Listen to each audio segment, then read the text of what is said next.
Alrighty, we appear to be live. Hello, hello, hello, everyone.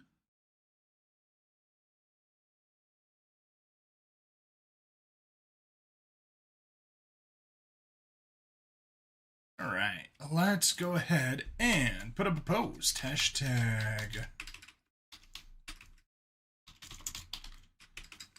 streaming myself. Editing a bunch of HFY stories / videos. I've got 9 chapters recorded, but lots and lots of editing still left. Okay. Hashtag video production, hashtag HFY, hashtag, don't want to toss a Reddit hashtag there. And let's go ahead and grab my URL, drop it in.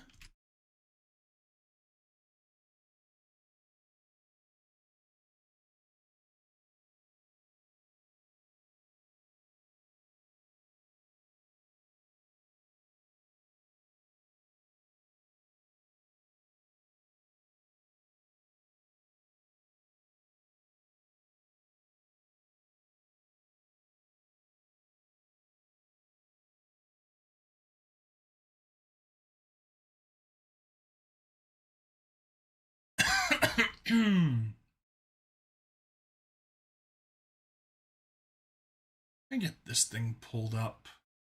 Nope. Doesn't want to load. Whatever.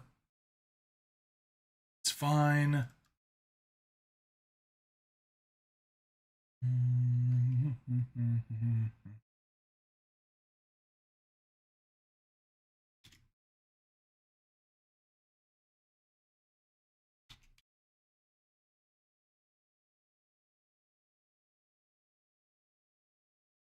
And I can go ahead and grab you.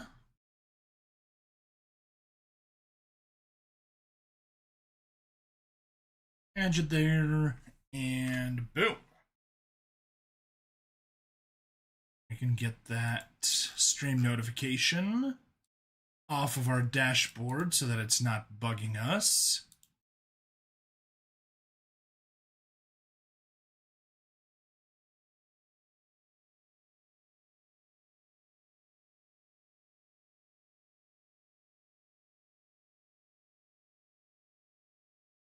Reading is when your eyes hear the sounds of the lines and squiggles. Now that is pretty darn true. Oh. All right. We should be roughly good. Yeah, roughly good, roughly good. Hey, Flightless Bird, how you doing? You are up quite late. What are you up to? Can this thing please be live? Why is it not live? And this is why we troubleshoot, because it says we should be live. We're not. Finishing uploading and rendering about to videos. What's up? Not much. I got 9 videos recorded. Technically they're not videos because it's just audio. 9 narrations recorded. There we go. That's what I wanted to say. And now I've got to do a bunch of editing. And I don't want to feel like just editing by myself. So hey, Mystic Blade Works. Hey, Stabby, brought my Pokey Stick. Nice, nice. Always good to see a Pokey Stick. I do want to warn you, ads are tuned way the frick up, like insanely high. 20 minutes of ads per hour. So, I do recommend not sticking around on on Twitch. I mean, obviously, hang out if you want to, but I would recommend, say, perhaps leaving the tab open and switching to YouTube. Switching to the YouTubes. Okay. I need to troubleshoot why even crank up the ads then? So that some people are polite and do that. Plus, I have them running on my playback machine, so why not? I've got a laptop sitting next to me that just has all of my... Okay, why is this seriously not working? Okay, you know what? Here, let's just start start Odyssey. Actually, let me just make sure that I've got the right stream key. Just passing by anyways, got work to do. Hey, totally understandable. Guess what? I've also got work to do. Alright, and let's just say start Odyssey and see if anything happens.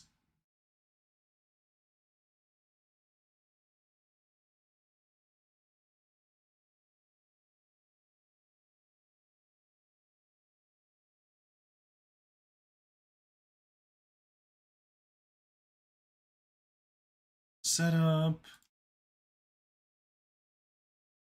Okay, there we go.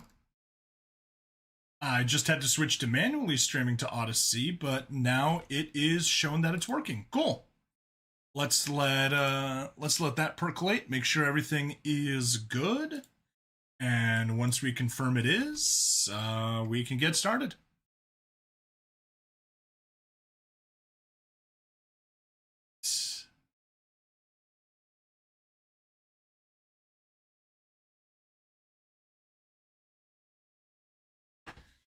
All right, that's looking good.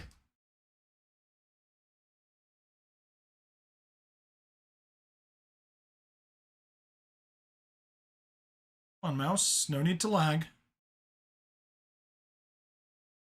No need to lag. Nope, nope. And of course I hit refresh right as it starts working.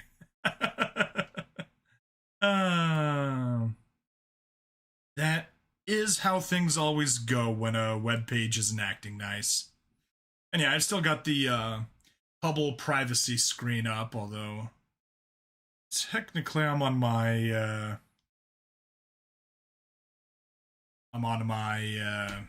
playback monitor at the moment, so it doesn't matter too much. Yeah, that's good.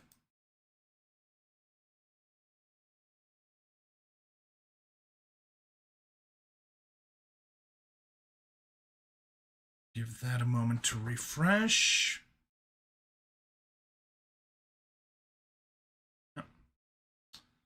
Always needs to refresh for some reason.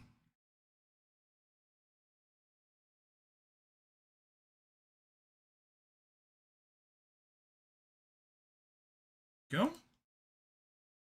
It's good, that, whatever. Be fine.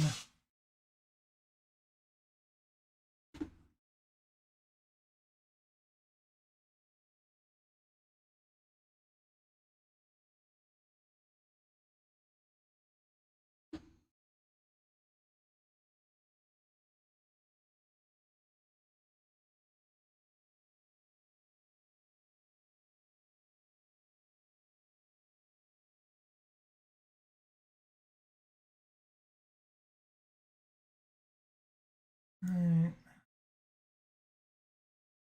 It's looking good.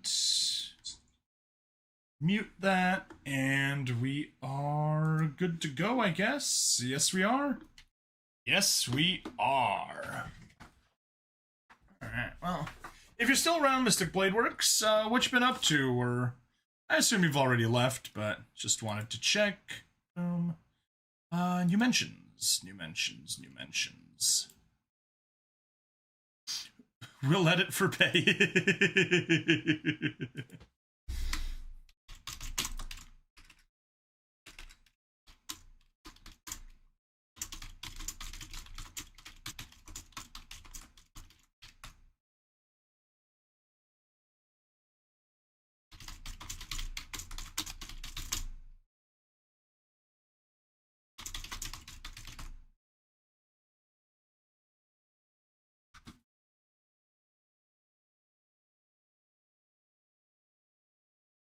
Alright, toss that out.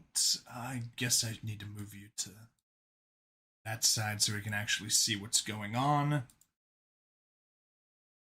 You. Move you. Right, chapter 4. We can get the privacy screen dropped. Yeah. Oh, all right.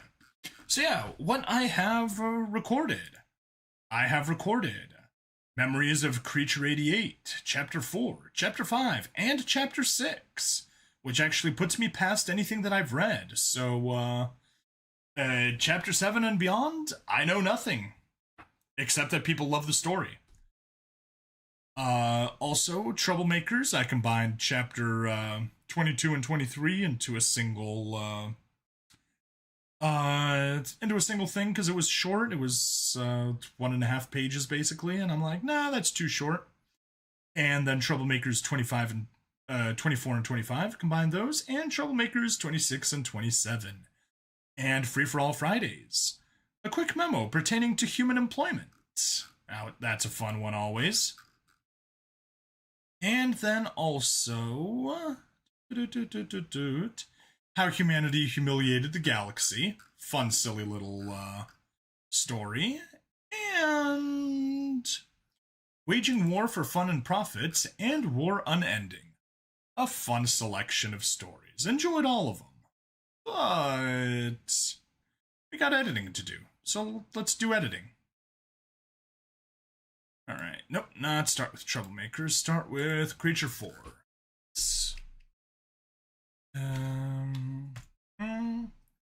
Get me my snipping tool. Let's get to work. Let us get to work.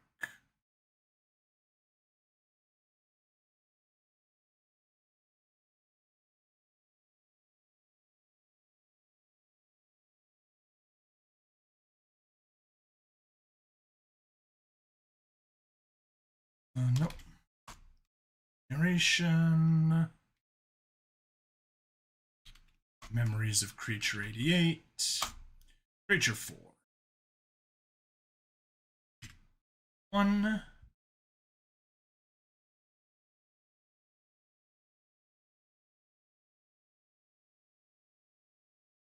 And now we grind.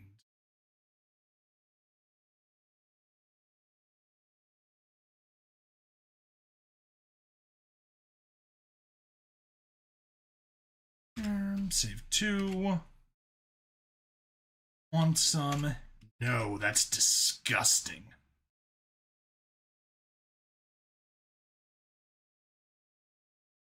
Nope.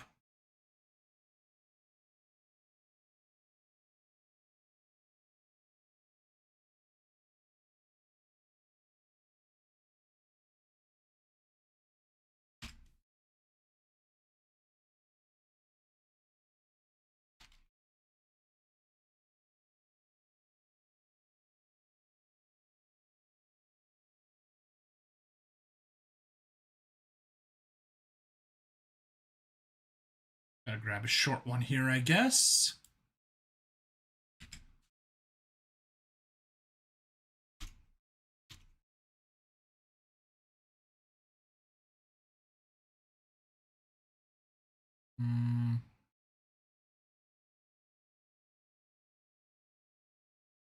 See how that looks, but I think I need to make a new one. Yeah, that's a little too close for comfort.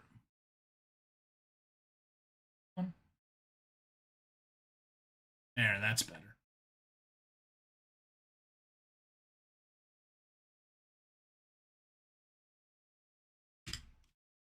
Five. We went to time, we went to time.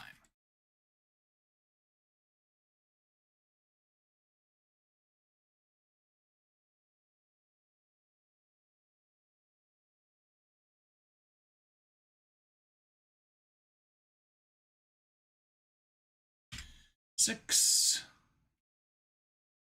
Yes, I did just break your shooting range.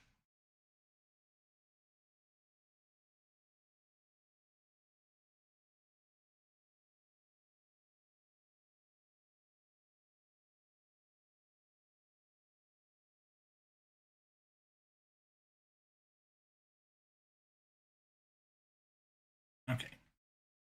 We did this one.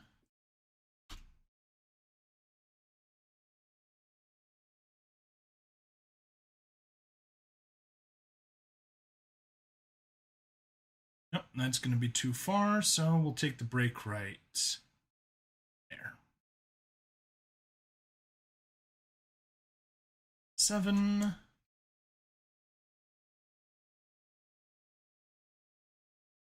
Yeah, the page counter is completely messed up for me.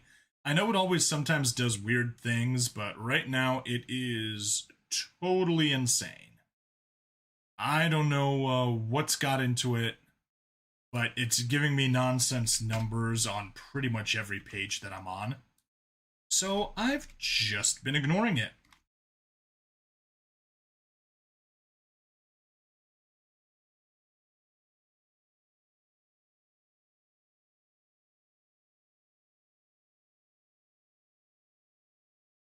Fine, counselor.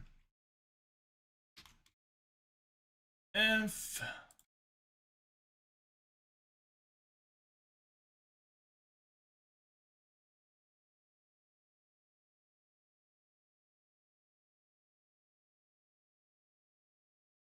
Ten.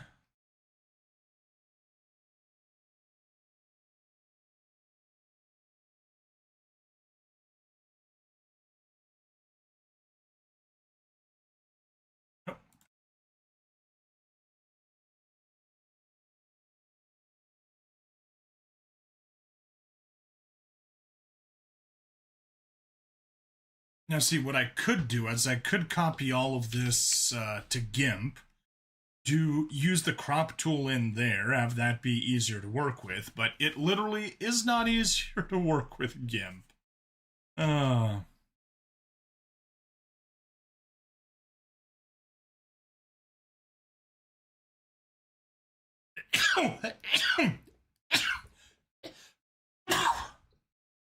Excuse me, had a sneeze.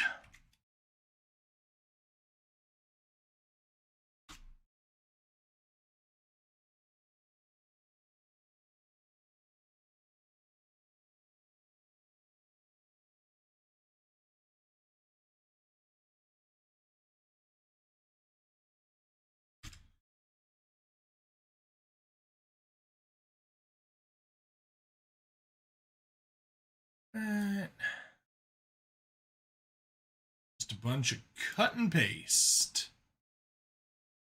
Really snip and save.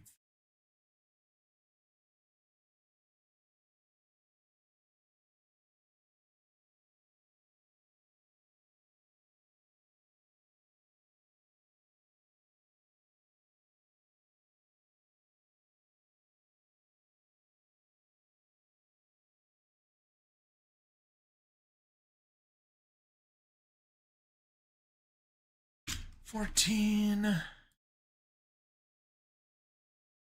Right. Crossed another page off. That's always good.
$17.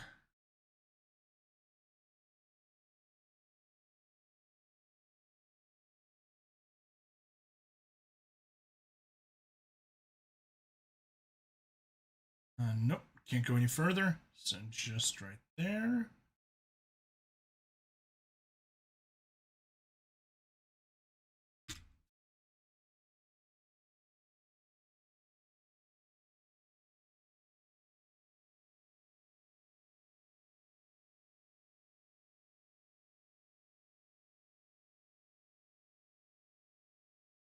Get to there.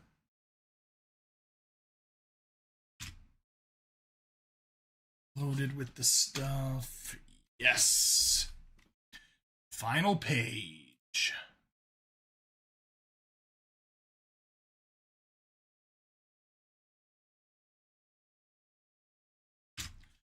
$20.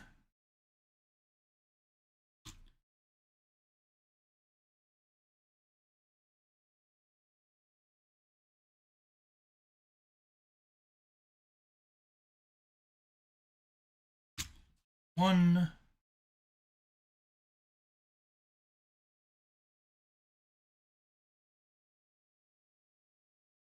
No, just to there.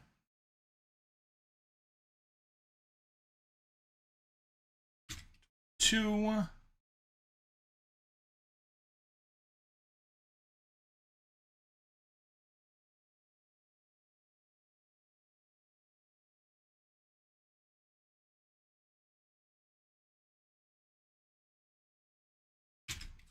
Three. Chest. And 24 for the finale.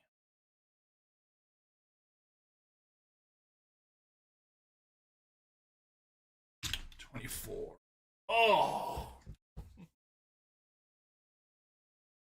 Mild annoyance.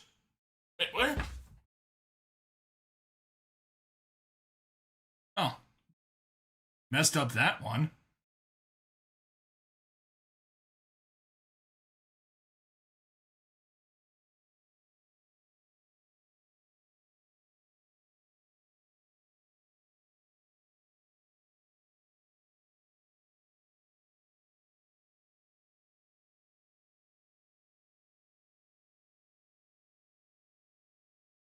There we go. That's what we need.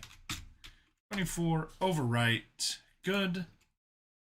1, 2, 3, 4, 5, 6, 7, 8, 9, 10. 1, 2, 3, 4, 5, 6, 7, 8, 9, 20. 1, 2, 3.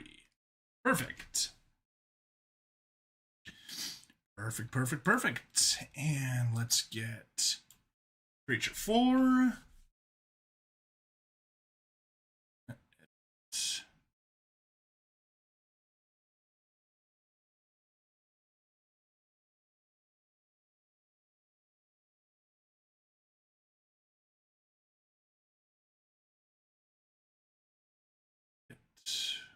Redo, delete.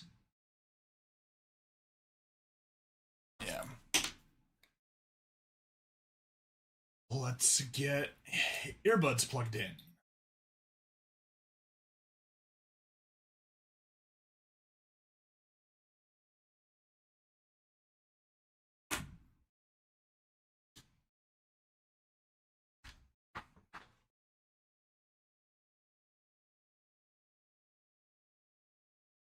Yep. And that is why I made sure to mute that first.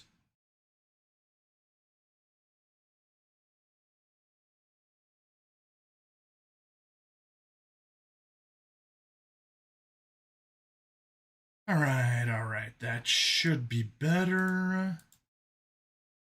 Yep, we're not getting any feedback anymore, so I can safely turn that back on. Actually, I'll mute it and check audio levels also.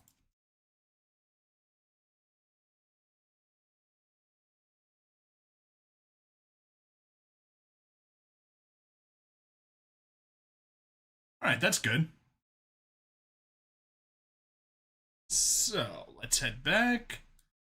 Let's get a noise reduction sample, get noise profile, select all, effect, noise reduction, all. Oh.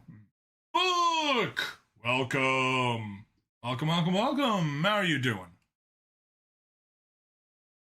Sorry, it took a moment to realize notice your chat.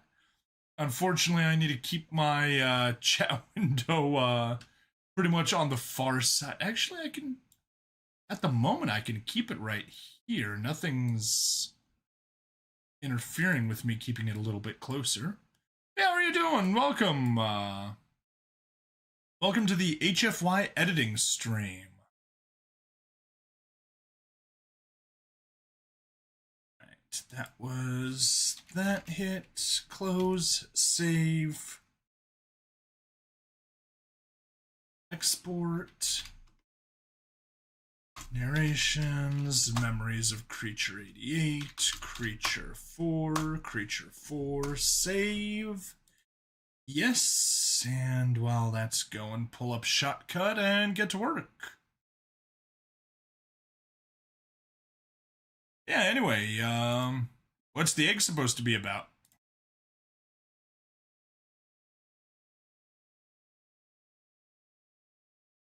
Alright, using the latest version, that's good. Shotcut projects, narrations. I got it under Creature 88, that's right. Select folder. 60. Creatures 04. Start. Open. Up, thank you. Narration as Hubble, small. UI, open. Memories of Creature 88, Creature 4. Have we gotten you fully done? Yes, we do. Good. So, audio. Vincent didn't visit the Patrol HQ. Okay, good. That's good audio levels. And 24:1, open. 1, 2, 24, open, drop you off right there. Ripple delete.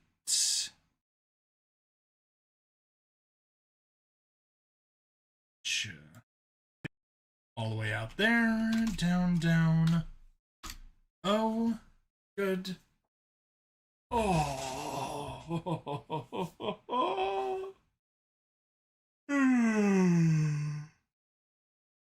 Yeah.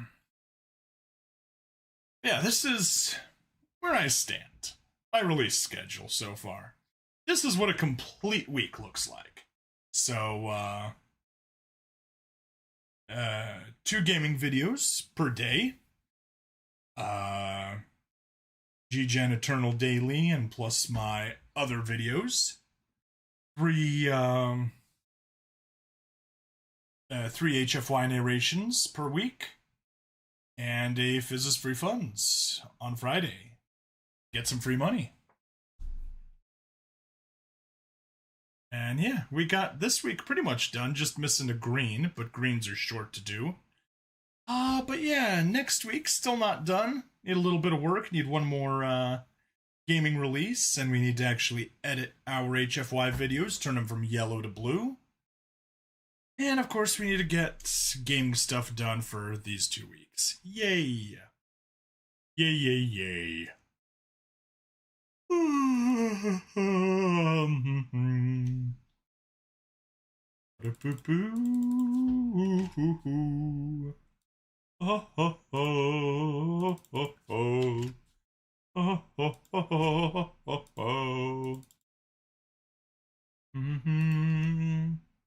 Da da da da da do da da da do do do do ba da da da da da do do ba do do do do do do do do ba ba da da da da da da da do dee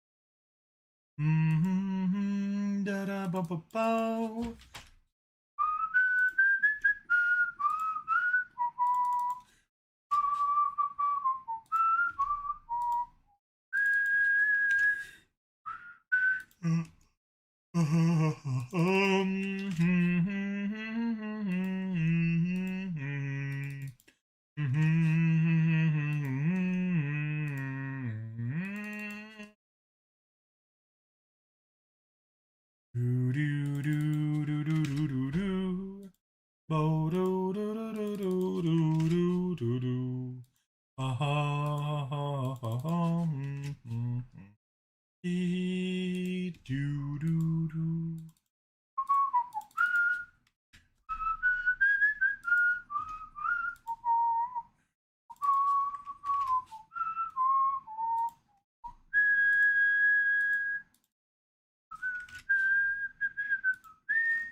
There we are. Got all of that taken care of. And now we zoom in, head to the start. Vincent didn't visit the Patrol HQ very often. Mostly he dealt with criminals in the field, rather than bothering to take them back here. He left that to the normal patrol cops, so it was a little strange for him to be back twice in the same day. But there was no way he was going to wait on trying out his new sidearm. As he walked into the main lobby, he veered away from the line of citizens going to make complaints, but saw one of the female Yervesh at the counter wave him down. Hey, Shade, you got something waiting for you in your office? Fuck you, he said simply. I'm not joking. I meant for calling me a Shade. She blinked at that, seeming to have not realized he took offense to the name. Sorry, Creature 88. He sighed softly and kept walking, unsure which name was worse. He was soon back in the detective area, as he had to start scanning the nameplates because he forgot where his office even was. Ah, that's right. He opened the door to the repurposed closet they'd given him. There weren't any windows or the like, just a simple light above a small desk. What little paperwork he had was neatly filed away in an inbox and out. And there was a package on the center of the desk. He picked up the papers in the inbox, crumpled them up, then smoothed them back out, and stuck them in the outbox, before opening the package. Inside was a black leather holster and a small note. Your handler has been informed. A new one will be waiting with your other clothes every time you wake up. How thoughtful. He muttered, but even so, he shrugged his black jacket off and then removed the holster with his Tybar cannon, setting it on his desk before pulling on the new one and holstering the Blacksmith West. It fit him perfectly, and even as he twisted and crouched and moved, it seemed to still fit perfectly. As he went to pull his jacket back on, he saw some of the food he'd taken from the counselor had fallen out. There was a pastry thing that looked sort of like a donut, which he picked up first, taking a bite and nodding with pleasant surprise at the taste. It was sort of like pumpkin pie, only a donut. Bit of spice to it, even. As he reached into his pocket to pull out more food, someone opened the door and he saw Sub-Chief Nirko standing there. Hey, Shade, do you want to...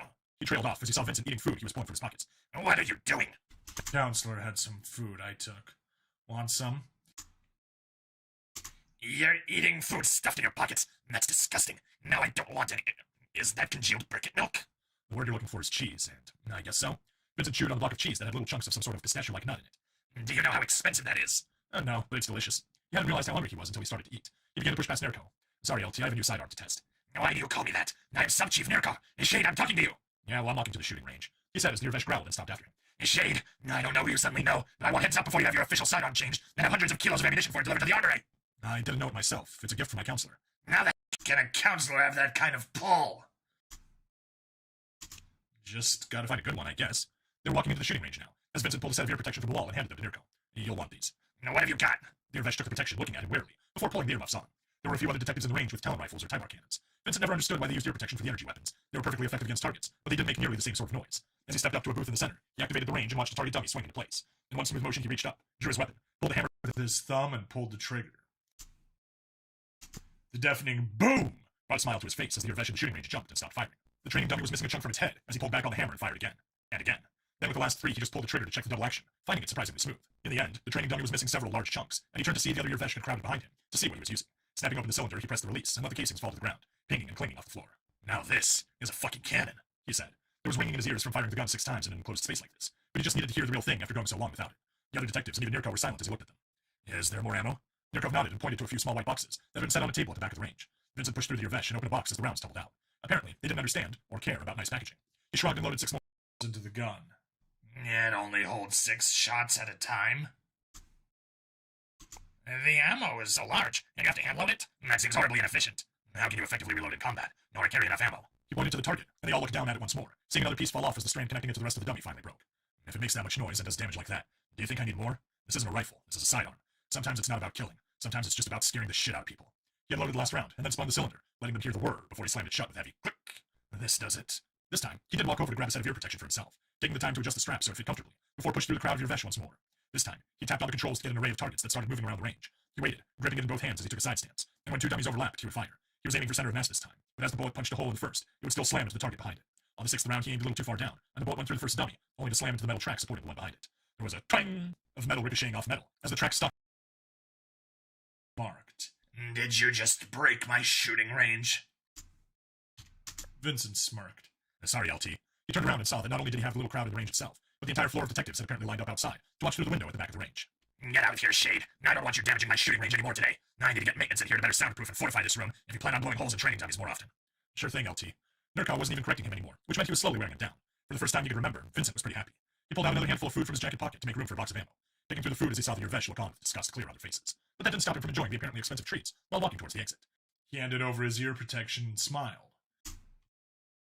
Then he remembered the hand and the other box, and his smile quickly faded. He'd been struggling with himself, trying to wrap his head around what had happened to him, and come to terms with the possibility he was just going to die and get cloned forever. The crime fighting had been easy enough. Murder, robbery, drugs, that one arson. None of it was especially taxing since he had a knack for understanding the criminal mind. And getting killed wasn't an issue. But this was the start of something different. Big players he didn't really know were obviously moving their pieces around, and he had to figure out whose piece he was. It would make sense that the counselor was pulling his strings, but he had only just met him. Had someone meant for him to find the hand in the box, or was that on accident? Who wanted to destroy the Union, and what did they gain from it? Was that even the case? Could this just be the rise of an actual criminal syndicate? Or was there one all along and the Irvesh had never discovered it? Questions without answers. As he stepped on a lift to take him back down to Sector 5, the light from the sky faded pretty quick, replaced with the artificial lights all around the city. Those made him more comfortable for some reason.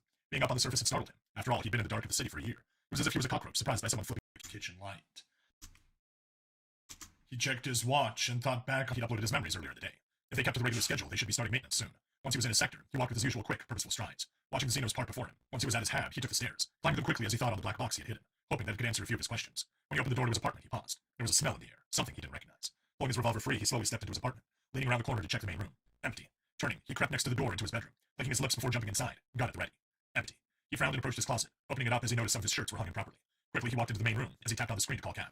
Handler, someone was in my apartment. Yes, I had to let them in so they could deliver the ammunition for that new sidearm you have. I was rather surprised by the call my supervisors gave me. Who is your counselor? Sorry, Cabazor, that's private. The Irvesh snorted. You didn't even know it would be private till I told you. I'll just go upload my memories then. What? Already? You can't. I can't? No, you have to take the system down for maintenance after every upload. What? Why? Vincent knew exactly why he couldn't. I'm not sure, but the scientists and engineers say there are reasons. Well, how long is it going to be down for? Another 2 hours. 2 hours? Why didn't they start this after my upload? I'm not a scientist, Creature 88. Fine. Nothing to do with rules and regulations. Yes. Okay, well, let me know when... Thank you again for all this, Cabazor. Even if I am a bit grumpy, I just want to get back to work. I understand your desire, Creature 88. The screen went black, and Vincent rushed back into his bedroom, punching in the combo to his armory as the back of his closet slid open. He looked around, noticing the boxes of ammo which made the one in his pocket pointless. Then he pulled the sweeping gear from a box and turned it on. He'd been careful when acquiring it, studying the rules until he found one that let him keep pieces of useful evidence, if he thought they could be used later. Then he would periodically tell Cav he was calibrating them by sweeping his apartment. Couldn't do it too often, but with a day free of oversight, he quickly started to move through his armory and room. The armory had a camera as usual, but it wasn't active during maintenance. He started to move through his room, and saw a signal coming from the vent he'd hid in the black box. His heart jumped, and he quickly into his kitchen to bring a chair back in. He stood on it and pressed the vent up. There was a small lip of the vent space, and he at it. Fuck you! He took the device out and dropped the vent, stuffing the bug into a pocket before he began to sweep the rest of the apartment. One in his fridge, and one in his couch. He took the 3 little devices, dropping them into his sink and stuffing them into the drain, before flipping on the disposal and hearing it whir and grind with several chunks. That done, he moved back into his bedroom, heart racing as he climbed up the chair and reached into the vent. He stretched his arm out to find the secondary shelf around the corner he'd left the black box on, and sighed heavily in relief as his fingers closed around the box. He left the chair in place and walked over to the bed, pulling out the black box from earlier before putting in the new one. His heart was still racing as he pulled out the connector and placed it at the base of his skull, wincing as he felt it grab him and the needle sank into his flesh. Then he closed his eyes and curled up, still dressed and wearing his jacket and holster as the memories overtook him. He began to scream almost immediately, as his brain tried to stuff someone else's memories into his skull. He thrashed into the bed, not curled up and quiet like usual. He gasped and writhed in pain as his brain tried to compensate. Foreign strange thoughts were pressed into his mind, as he felt like he was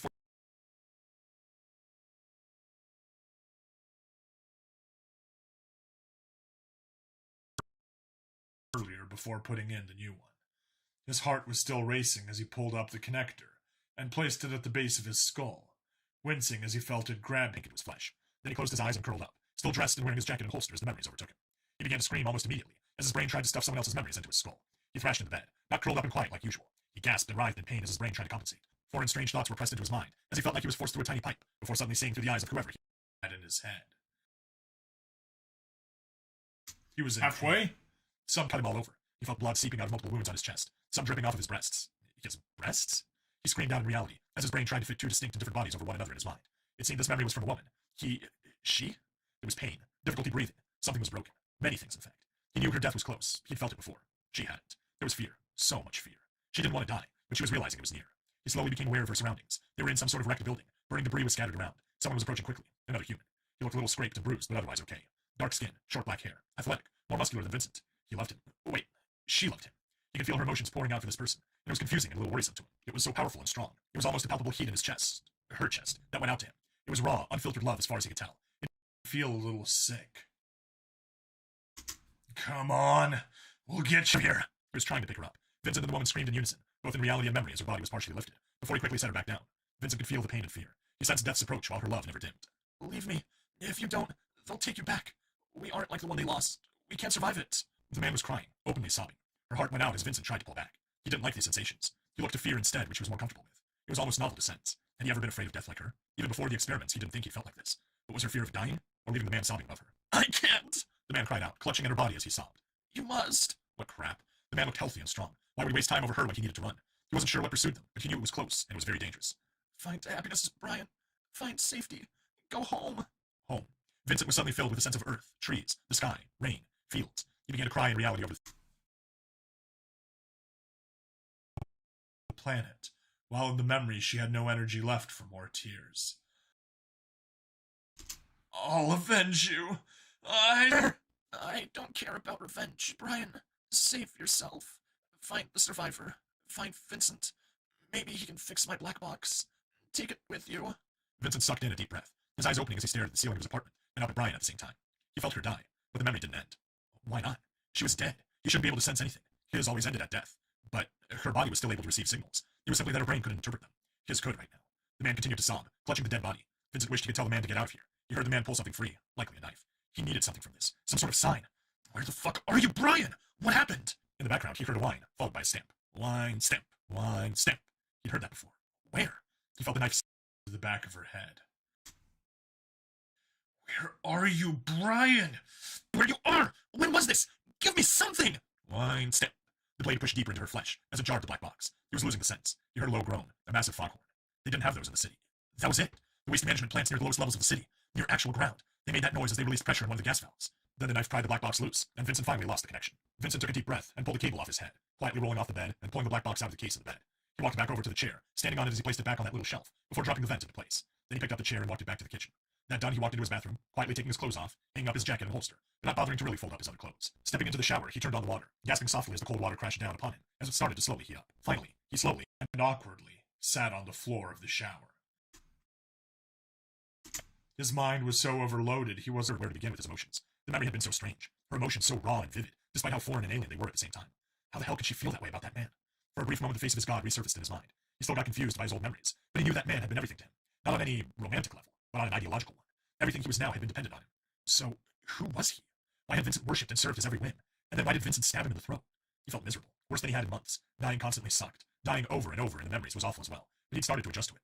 For this woman, the physical impact of her death hadn't hit him like his own did. But the ghost she left in his psyche was something else completely. She had been a good person. He wasn't sure what that meant really, or how he knew, but she had been a legitimately, objectively good person. That heat in her chest, the warmth she'd felt towards another human being. Had he ever felt anyone other than his mother? Her fear had been far more potent than his own ever was. Whatever, or whoever he had been before the abduction, he'd already mastered his fear. It was so rare for him to really feel anymore, or at least in any great strength. Certainly not like what she experienced, but there was something about it that nagged at him. He couldn't determine the cause of her fear. Was it that she was dying, or leaving that man behind? He didn't like it. The whole thing hurt his head. As he began to get a better grip on his own emotions, he stopped focusing on them and started thinking about the memory. What had he learned? Very little. They'd mentioned him and alluded to experiments. The worms had to be behind it. But to what end? The hand in that box had to belong to Brian. So where was the rest of him? They made it sound like they lacked the ability to be cloned, and she'd mentioned her black box was broken. Is that why he could only remember her last minutes? He growled a little in frustration. How was this connected to black blood? How could there be worms on the planet? The Union fought them tooth and nail every time they met. He sighed softly and ran his hands through his hair, as the now hot water rained down on him. The urge to use synth rose sharply as he sat there. He needed to feel something other than what he was feeling right now, and that seemed to be most effective. He didn't like alcohol as much, because he couldn't just flush it out of his system like he could with synth. Plus, he was a bit less predictable when drunk, even to himself. He turned the shower off and quickly dried off, but only pulled his boxer briefs back on. He walked to his room as he picked up the synth box, and the one with the gold sphere in it. He knew Cav looked down on him for the habit, said it was for the weak. There was no way he could be addicted to it. His body kept being remade fresh. The chemical couldn't build up the physical addiction, so why did he keep using it? But that's because Cav didn't understand mental addiction. The synth let him feel less like a complete ball of shit. In fact, mostly the only way he could feel some joy and content was to get with the stuff. As he took it out to his kitchen table and set the boxes down, he opened the synth container. He pulled out the burner with the self-contained fuel canister, then pulled out the pouch of synth. It was a small blue rectangle with the consistency of tofu. He sliced a piece off the end and placed it in a small glass beaker, which he set on top of the burner, before turning it on with a click. He watched the small blue flame as he thought over the memories. In a strange way, it hurt to see other humans more than the injuries he sustained on a regular basis. Death solved those easily, but he had been alone for what had to be more than a year now, and it was wearing on him. He might be surrounded by people, but they were all Xenos. They called him Creature 88 and were instructed not to form bonds with him for safety reasons. Until he spoke to Mach, no one had said his full name in over a year. The synth had begun to spread out as it melted, and he watched it turn liquid in the beaker. Reaching into the case, he pulled out the plastic tubing, wrapping it around his arm and pulling it into a simple knot. Xenomorph! Hello! Hello, hello, hello. Hand and mouth. Then he pulled out a little squeaky toy, squeezing it in his fist and relaxing over and over as he saw the vein become more prominent. When the synth was bubbling and he turned off the burner and pulled out a needle from its packaging. After the synth stopped bubbling, he pressed the needle into the fluid, drawing back the plunger to draw in the drug. He was breathing a little hard as he did, anticipating the chemical reaction it would cause. Once he was satisfied with the amount, he pulled the needle out, pressing the plunger slightly to cause a drop of synth to come out. He was careful not to get an air bubble that could stop his heart. He couldn't afford to die right now. While letting the needle cool, he got up, dumping the remaining synth into the sink, washing it out with a little soap and water before drying it off, and setting it in his box. The burner was next, after he checked the fuel level to make sure he didn't need a new canister soon. By then, the needle was cool enough, and he picked up the toy, squeezing it several times again, and gripping one end of the tubing in his mouth to make sure it was tight. As he pressed the needle in, he felt the pinch and slowly the plunger down with his thumb. After a few seconds, he groaned back in the chair. The hierarchy gave him nothing but the purest synth possible. He didn't need much, but today he'd taken a little more than usual. Not enough to OD. He was careful about that, but hoped it would help calm him down. He pulled the tube free, setting the squeaky toy in the box with the rest of the gear. He'd toss the needle out later. Then he reached into the wooden box that contained the gold sphere. As he saw it, his heart lifted, and for a moment he felt the warmth of the woman's love in his chest. The orb floated out of the box, something he'd never seen it do before, and he gasped out, reaching up to try and grab it, but it slipped through his hands. It floated into the living room as he quickly got up, chasing after it, but he paused as the glowing gold light spread out from the orb. It formed a basic shape, hazy and fuzzy, but humanoid. The smell It was comforting, familiar. What was it? The figure stepped up to him, gently taking his hands as he thought he heard faint music. It was unlike anything he'd ever experienced with synth. What was going on? He began to dance with the figure, slow steps, pressing against the energy form, feeling warmth and heat as he smiled. He started to feel happy again, while he tried to place the smell. Sometimes he took the lead, sometimes the energy form did. Just slow, easy steps as his shadow danced with him, the light causing all sorts of patterns in his vision while he moved. He had no idea how long it had been when his brain finally clicked. He jerked a little as he recognized the smell. Mom? The energy within his chest flickered, and just then he heard a soft whisper in his mother's voice. I love you, Vincent. But then the golden light was sucked back into the orb, and it dropped to the floor. He immediately sank to his knees, trying to recapture the feeling he'd had in his chest but failed. Tears streamed down his eyes as he got on his knees and cried, picking up the orb and clutching his chest. Mom, come back! Oh. Wanted to ask, would it be faster to add a text thing? Probably. Add a background, then copy-paste the text. Potentially. Just, I honestly like the way this is, but hang on. He'd had in his chest but failed. Tears streamed down his eyes as he sat on his knees and cried, picking up the yep, that was just my mistake there. Orb and clutching it to his chest. Mom, come back! I love you! He felt a lump in his throat, and then screamed in frustration and anger, and sadness, while his mind fought between pure, unadulterated rage and crippling depression. He had just got the crying under control and was breathing heavily, as he heard the screen turn on. Creature 88, the maintenance is done. Sync up your memory so I can put you on rotation. It seems like you're going to be busy. Vincent sucked in a deep breath, wiping the tears from his face before he shakily stood, staring at the golden orb in his hands. Good. I need to kill someone.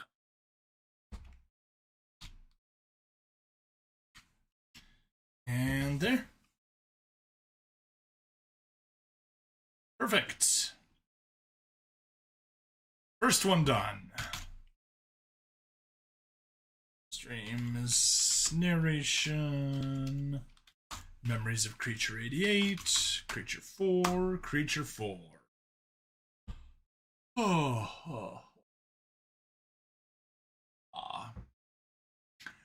I will try that in a moment. Yeah, let's see. With that done, we can close Creature 4. It's one less thing to worry about. And close Creature 4. It's also one less thing to worry about, and one less thing. Hold up. Also, we can close you. That's looking good. Okay, moving on. Oh, that reminded me. Found a mistake in my last one. No! What was the mistake? Let me know. I need to know my mistakes. Was it just like a single word, or did I skip something major? Or make some big mistake?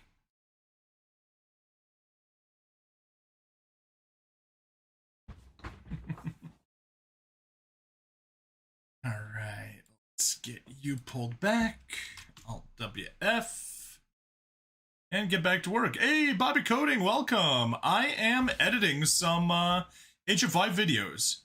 You said it is instead of is it. It's small, but still. Yeah. I do say things like that once in a while. I even caught a mistake on this one. I think I said something like, it said that was that, and I said that was it. I saw it as I was editing, and I'm like, do I want to really re-record for that? No. I am not going to re-record for a mistake that small. So I left it in. But yeah, like I said, Bobby Coding. We are editing videos. I do narrations for HFY. It is the Humanity Fuck Yeah subreddit. It is devoted to people writing stories about people being pretty freaking awesome compared to aliens who kind of suck. But yeah, I get permission from the authors, I narrate them, and then I clip them together into video form. And then because editing is kind of boring and annoying, I stream myself editing and people hop into chat. So far, we've had Flightless Bird, we've had Mystic Blade Works, we had Book, and right now we got Xenomorph hanging out with me in the chat, shooting the shit. Oh, like the Minecraft parkour video thing. Yes, except not stolen. Those guys are all steal their videos, or all steal the stories, or they run them through AI to make it random stuff. I'm actually doing it the legit way, you know, reaching out to the authors, asking for permission, putting credits and links and everything in the description, telling people, hey, go support them. If they've got Patreon and the stuff like that, then I include that. Yeah. Yeah. If you do want to take a peek, you can check out Stabby Reads on YouTube. Honestly, probably should get something more, makes it more clear that it's HFY focused, but whatever. All right, so let's get to it. Let's start grabbing clips. And Xenomorph, for the next video after this one, I will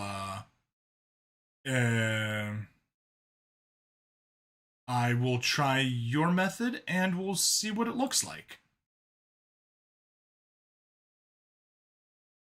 All right. Memories, narration, troublemakers. Troublemakers 22? No. 22 to 23. There we are. One. Missing voice box. Cool.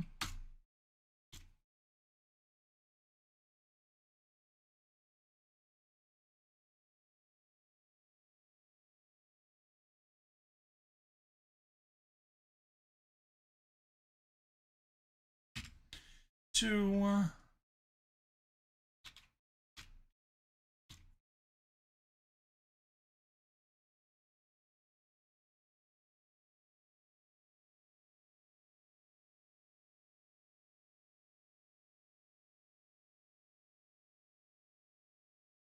That was a nice clip. How long you been doing narrator? It's like a side hustle or something? I wish it was a side hustle. I've been doing it year and a half roughly. Don't really make money. I do it because it's fun. I do hope to get more. I got the subs to get monetized. I don't have enough viewers to get monetized. Or not enough watch hours to get monetized on YouTube. But at least streams toss a couple cents in to make it a little nicer. Yeah, at least the Rumble Partner Program just paid out last month, and I'm like, oh yeah, that was an amazing month. Yeah, that actually pays decently, but still, not like, I would not feel safe even calling it a side hustle. But yeah, strong dedication. Yeah, hey, listen, I'm the kind of guy that just loves reading. So I'm like, hey, if I can have fun, I can make some content, hang out with some people, connect with the authors, and maybe get enough people to stop by, you know, finally get in, get some love from the algorithm so that I get enough views to monetize, get it as a nice side hustle. Yeah, absolutely. Until then, you know, just keeping up the grind, having fun. Don't let algorithm issues mess with me too much. Let's see, did I pressure cooker? Feeling like a pressure cooker about to explode. Okay, we got that one. Ghostly pale teenager. That's where we got to. Alright, Alt WF.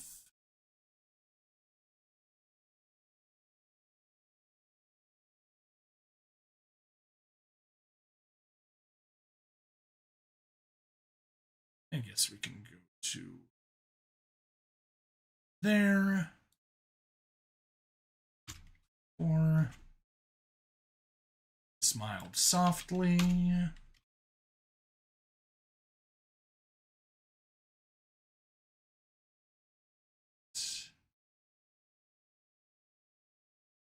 That is the end of the chapter.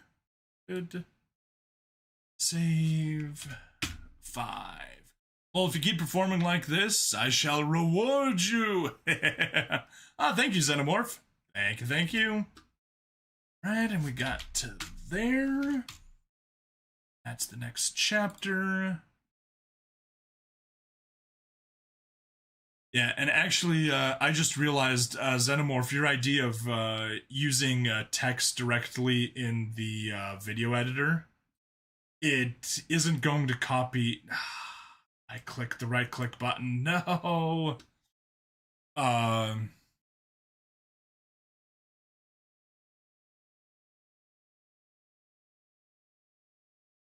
There we go. Yeah, too much. It won't capture italics, and that would be mildly annoying. And by mildly, I mean more than a little mildly. 6. Notion muttered.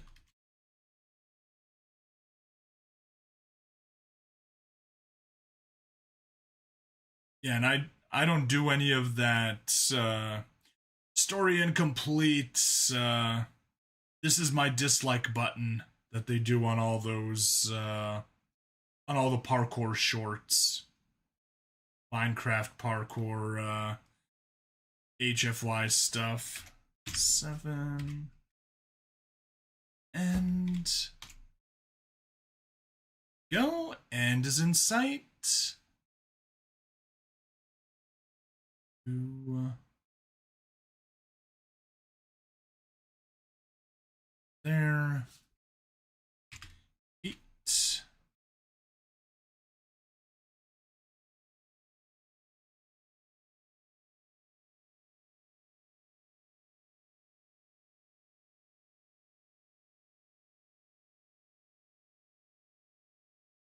Nope.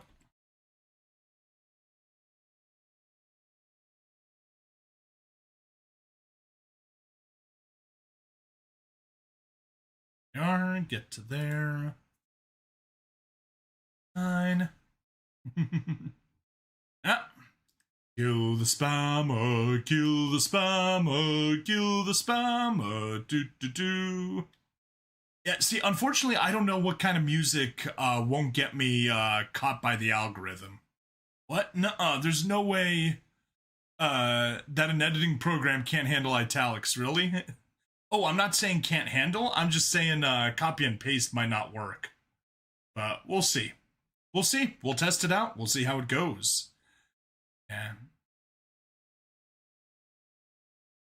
Right. To the cheers of the elites.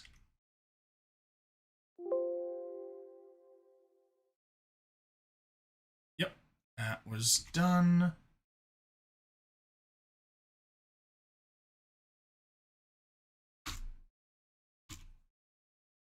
There we go. 2 more and we're done.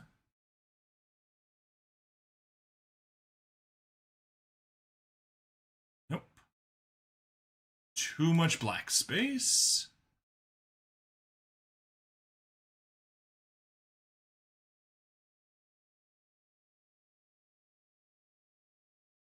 That again. Fingers crossed. Yep, me too. Young one. And last one.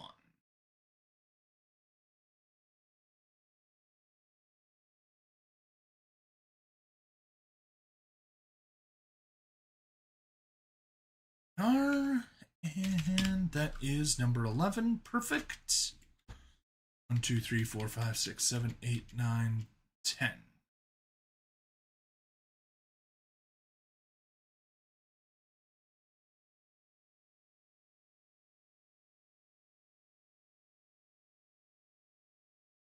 Go. Save. Perfect.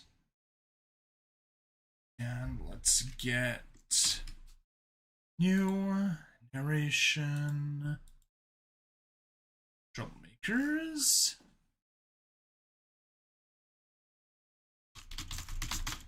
Troublemakers 022 through 023. Start, open, double small, IU open. Oh, I know what I forgot to do. I haven't generated the audio for this one yet. Oh. Trim the end, grab the start, effect, noise reduction, get noise profile, noise reduction, apply noise reduction.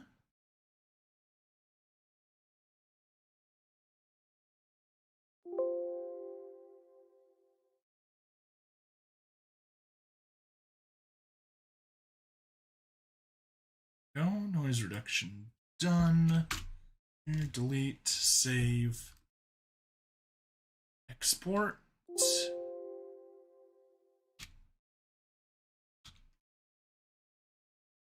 Troublemakers,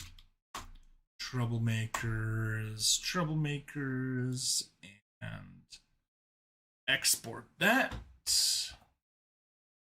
I guess while that's exporting, we can go back to troublemakers 22 to 23, grab the pictures, get them into the playlist.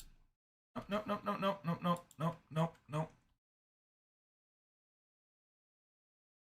UN, ripple delete. Quick, write that down. We finally have the secret. What secret? I open up my start menu? That secret?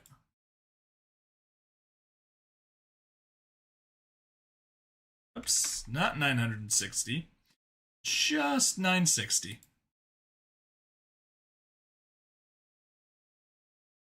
Or just 90.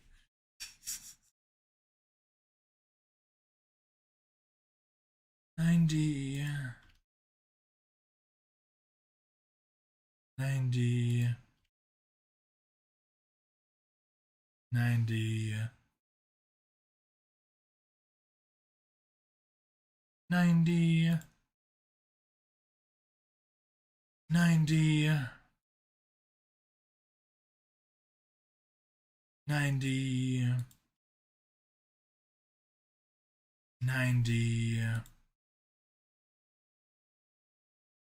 90, and 90. Woo! Alright, and open the audio track. Delete. Does it dump the cartridges for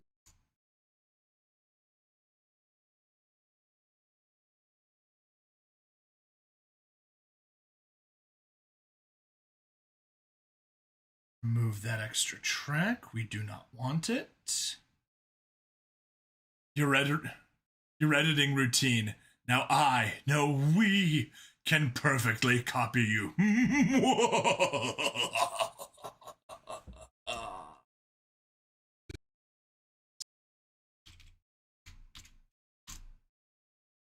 Open and all right. Yeah. We'll need to pause this job. Good. That's paused. Let me get my poor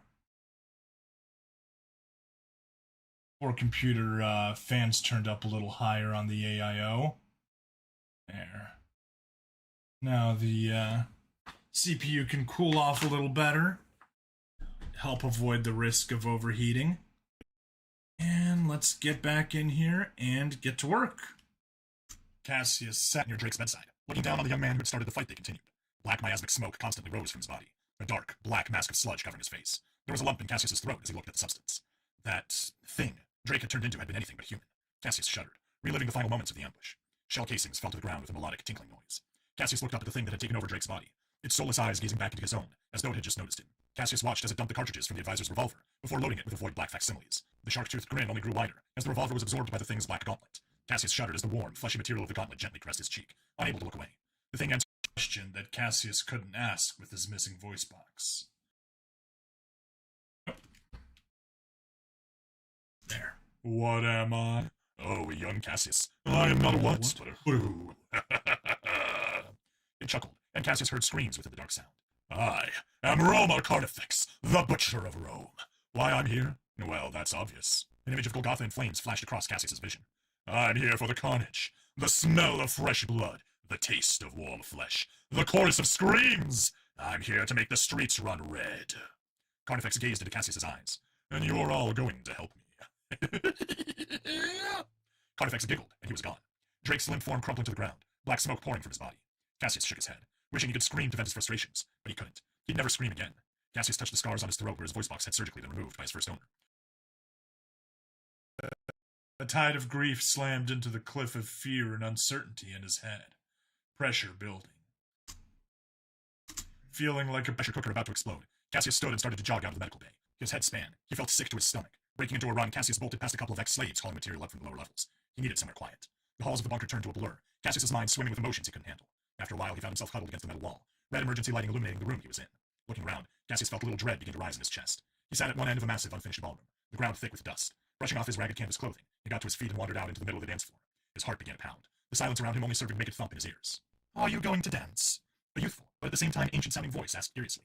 Cassius whipped his head around in a panic. Eyes set a ghostly pale teenager. Cassius stared at the teenager, both unsettled and calmed by their presence. Slowly he shrugged, before pulling out his text reader and typing a message. Who are you? The overtly cheery female voice of his reader asked. The teen just smiled sadly, plucking a gold and black cone-shaped object from the air. Very weird hearing your voice at normal speed. I watch everything at 2x. Or it's super boring 2.5. Can you please double your speech? No, I can't double my speech at 2... I can't speak 2 times X during a live stream. Ah! But it's at 2x now, so, yeah. Already glowing with a number. Taking a drag, the teen finally responded, dark smoke puffing from his mouth with each word. Psychopomp, Shinigami, the Grim Reaper, Death. All are befitting monikers, but you may call me Grim. All my friends did. Cassius shuddered as a chill ran through his body. Looking at the teen, he noted the oddness surrounding them. Grim's pants were a dyed black material with lots of pockets, a shirt made of something synthetic with a print of a ribcage on it. Synthetic tennis shoes and the dull glint of metal peeked out beneath the cuffs of his pants. Am I going to die? Cassius's text reader asked. His heart began to pound again. The teen smiled softly. Bro is not a fast talker. Bro is not a fast talker. I have always been accused of speaking way too slowly. But yeah, I do like listening at 2x as well. I pretty much listen to everything at 2x. Not today, young Cassius. And not here. I can't give you the specifics, but know that when you die, your death will not be in vain. Heart-pounding, Cassius nodded. The teen, no, Grim, spoke with an utter, deathly conviction that was hard to argue against. Cassius was about to ask more questions when the teen simply smiled. All will be answered in due time. However, for now, I'd be honored if you'd allow me to play a song for you to dance to. The embodiment of death reached into the air, drawing out a pitch-black violin. Cassius nodded nervously, but as the bow was drawn across the strings, Cassius felt the old ballroom dance floor call to him. Closing his eyes, Cassius raised his arms and began to flow through the room. Memories of his first master surfacing painfully.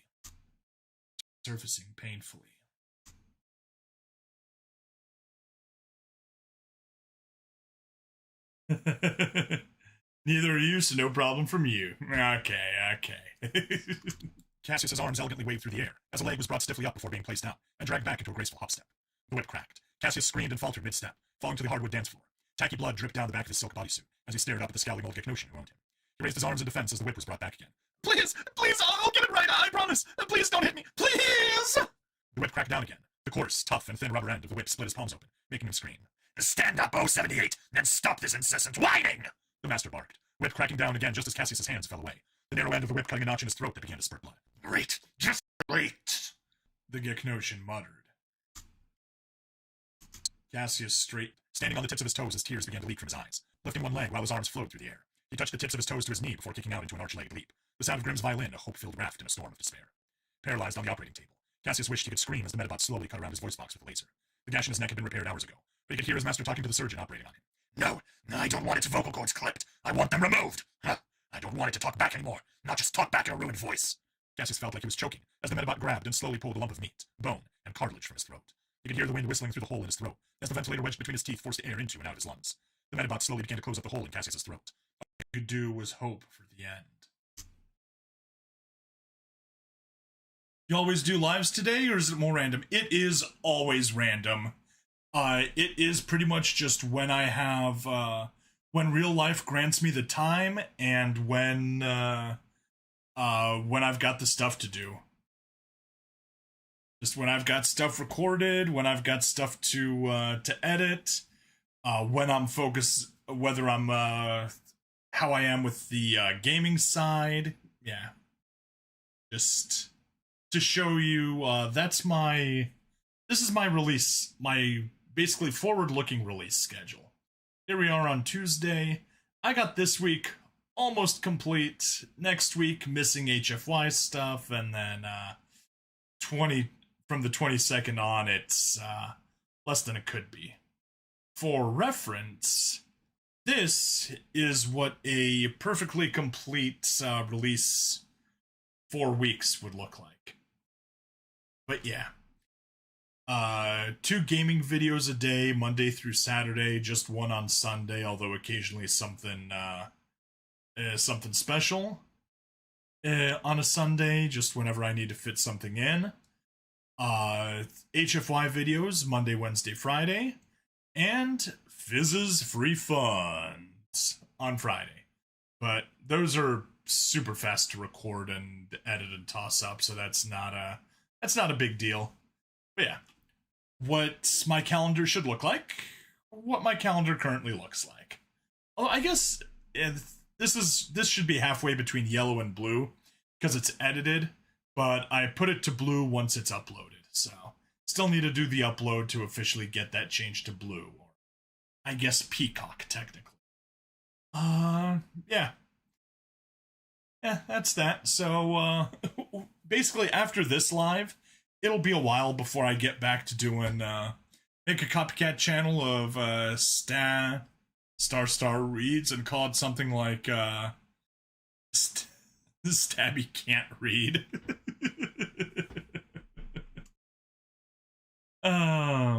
As someone whose job is to try and make him less productive, I can say it's random. It is very random. Hey, if you guys want to make copycat channels, I am an absolute fan of those. They are hilarious. I mean, I've been hanging out in people's live channels that they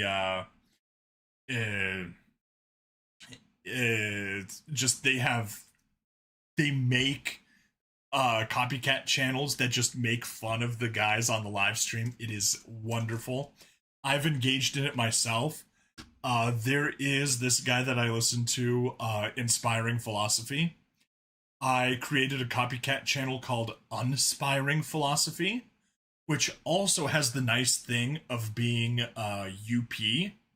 So, if I send him a super chat or something, I'll say something.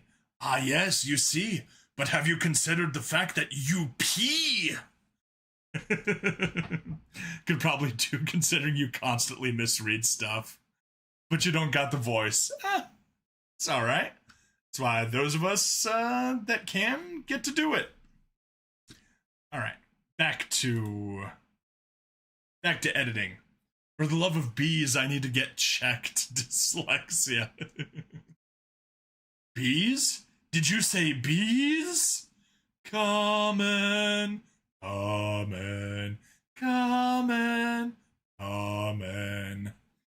The annoying part is nobody gets that reference because it is so obscure. Let's see. Go there. You know what? No.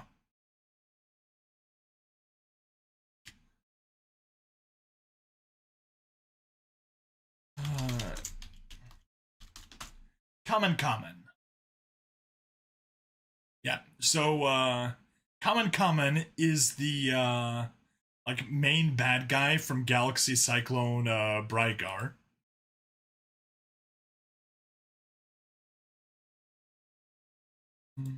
There we go.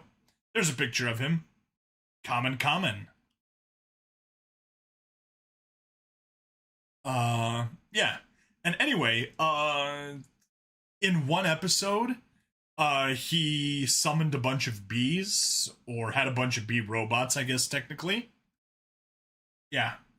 And so, despite the fact that that happened for like one episode in the anime, those are the default grunts that get used in video games. So there's an association between Kamen and bees.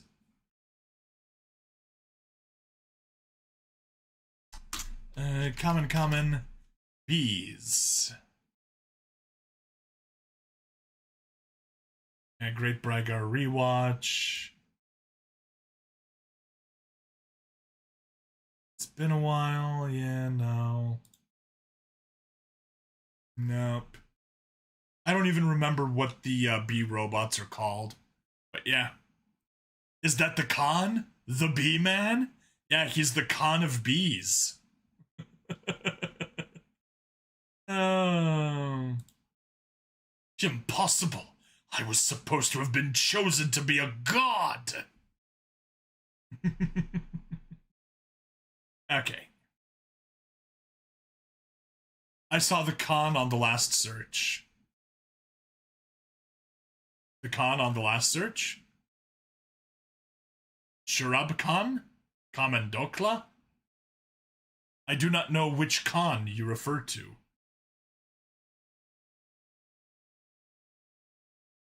Or do you perhaps mean Khan?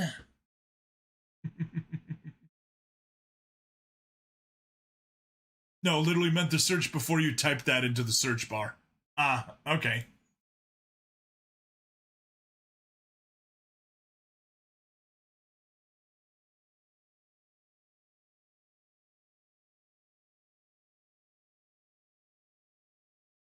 So just like click the back button.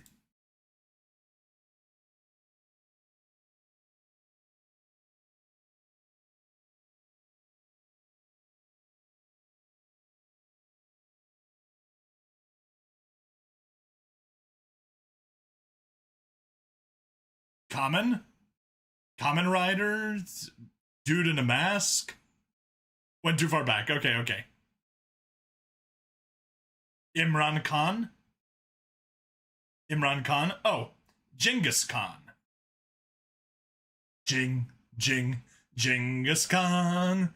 Ba da da da da da da da. Genghis Khan. Oh. There's a song about Genghis Khan. Not only is there a song about Genghis Khan, it is sung by a German group that's dressed like a bunch of Japanese Power Rangers about a Mongolian warlord. Oh, okay, fine. Oh, how do you spell it? Yeah, Genghis Khan. Video.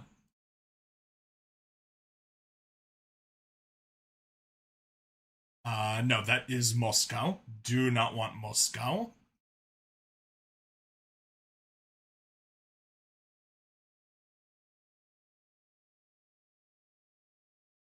All right.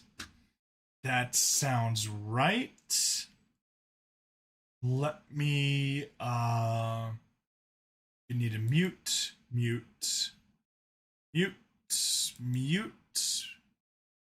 That should be good.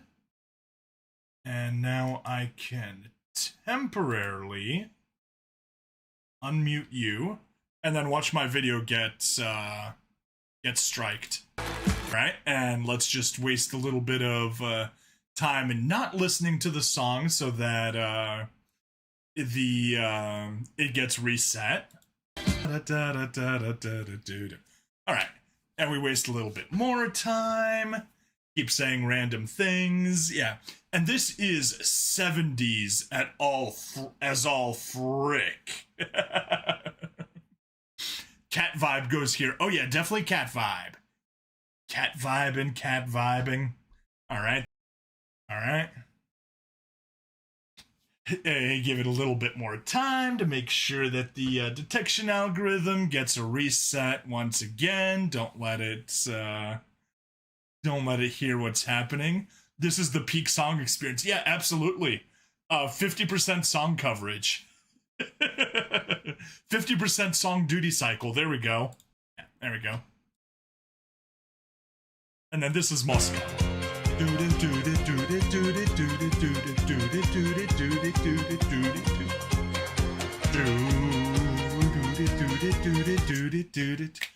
too late. The intro already took 10 seconds. Now we gotta reset it. But yeah, this is so fun. I remember back in how long I'm gonna stream for? Be in and out of the stream. I probably only about 40 more minutes. 40 minutes to an hour, probably.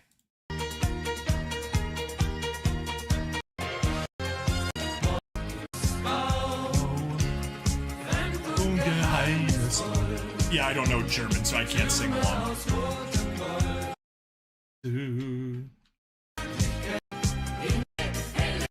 Extend to an hour and 30 with distractions, you're probably... Alright, enough of that distractions. Fascinating. Genghis Khan is like peak 70s band.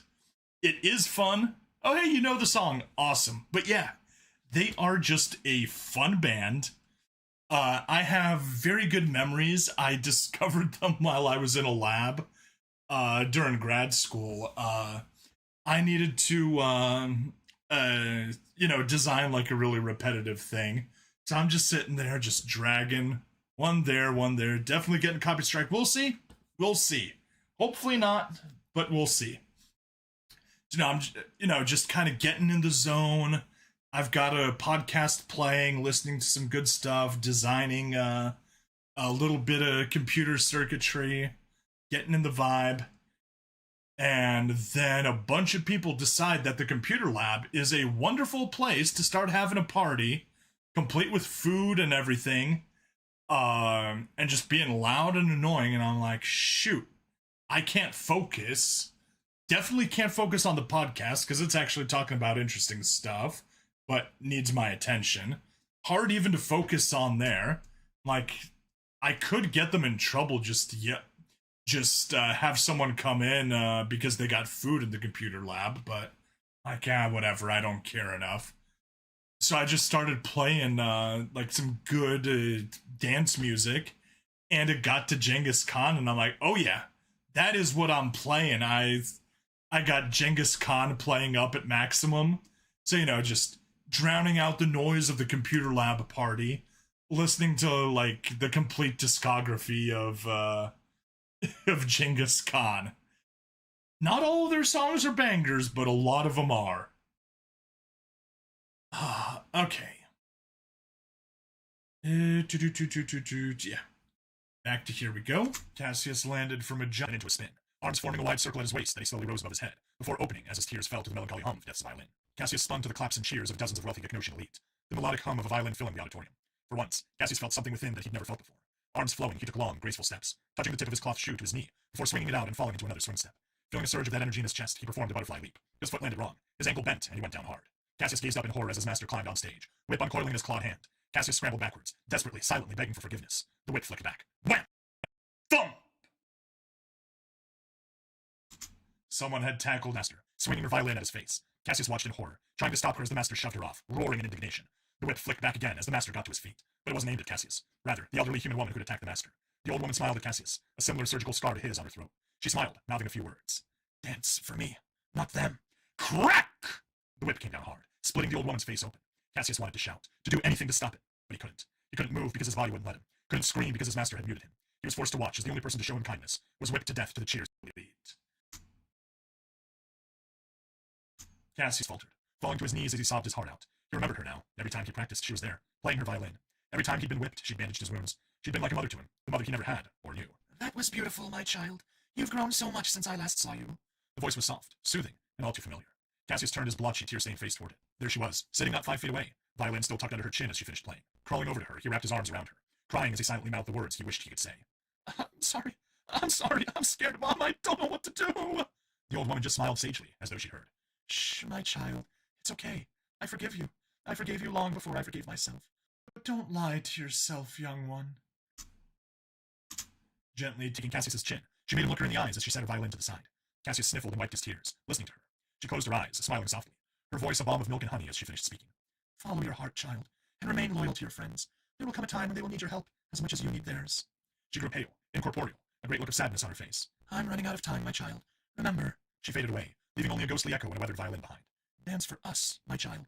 Cassius wept freely, dragging the violin into his arms and hugging it to his chest, like it was salvation himself. I will, Mom. I promise. Go! Yeah, this is the part of the arc where apparently everyone gets to have a chat with Death and some of their loved ones, I guess. Alright. Troublemakers 22 to 23. Render. That can get to work. Perfect. We can close out Troublemakers. Acting and saving. Perfect. And we can close Troublemakers. Cassius the Graceful. Yeah, the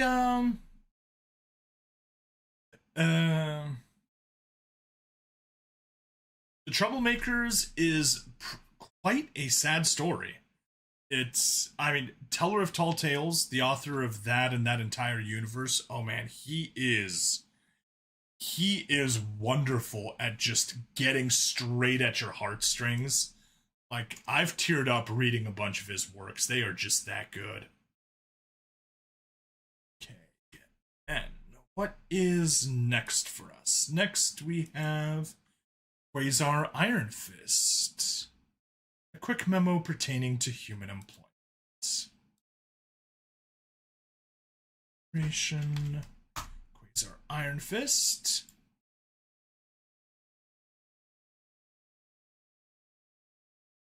Let's close that so we're not tempted. Remute you. Close that. And let's continue on.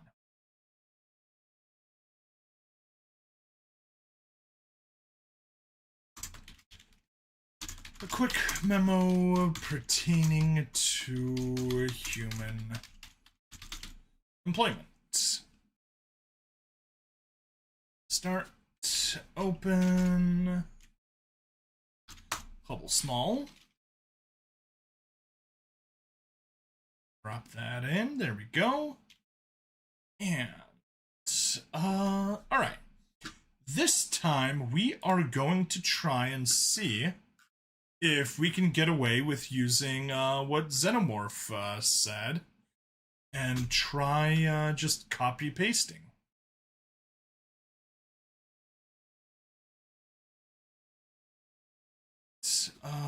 No. So what we'll do is quick memo pertaining to human employment. Grab you. Trim about there. Effect, noise reduction, get noise profile. Effect, noise reduction. Apply noise reduction. That go.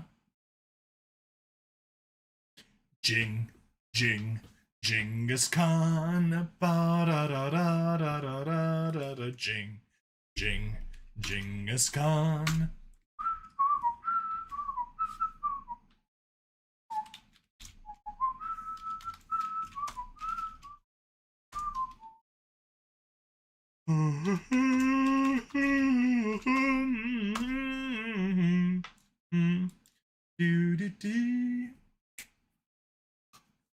Yeah, and once I get something,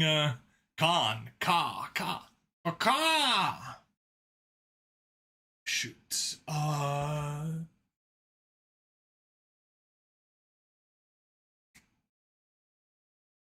Here we... Yeah. Princes of the Universe. They've got a line that one of the members of Queen just sings. Baka! Okay, let's add an audio track. Open. One shot, Quasar Iron Fist, a quick memo. Bird up! What up? Bird. Bird's up. Bird's the word. Oh, when a bird, bird, bird. Bird is the word. Oh, when a bird, bird, bird. Bird is the word.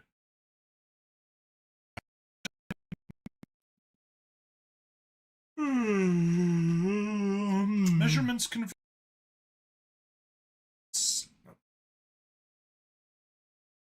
Zoom out. Delete. Birding up with the word is that bird. Yeah.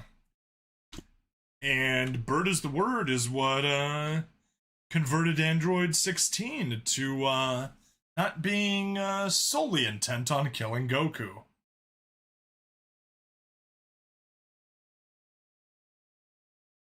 Measurements converted to low.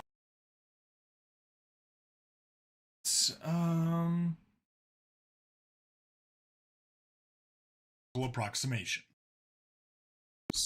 Since human and the vaccines for the more common diseases modified for their biology, we're going to start saying humans on ships and stations. Here's a few brief things to keep in mind if you're thinking about hiring a human, have a human passenger, or work with a human. Food. Humans are quite possibly the most omnivorous known sapient species. While many of the things they eat are just fine for your consumption, many are not. Gluten is in high quantities in their foods, salt and iron in absurd quantities, and capsaicin is a spice for them. Yes, capsaicin. The chemical typically used as a poison at parts per million as high as 0.00021. They wouldn't notice such a, to them, small amount. The food which you can't eat, don't steal it from them. They tend to get annoyed. As for caffeine, many species consume it as a stimulant, but humans can and do consume an absolutely absurd amount of it. Right? Split. Now let's get to work. Text simple. Let's see if this'll work. Paste. Yeah. Back up there. Oh boy. Oh boy.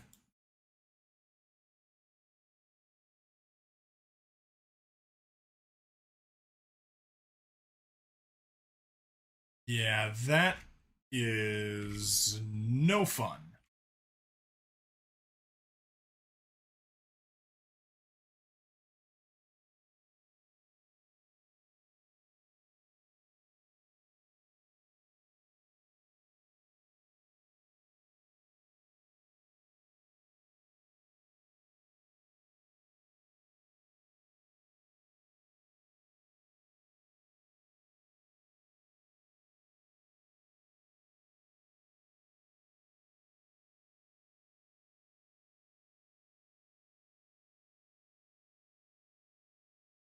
Oh, that's literally as much text as I can put inside of the simple text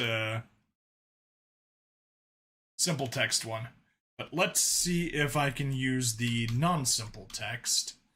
I remembered that text rich was causing tons of problems and just refused to work at some point, but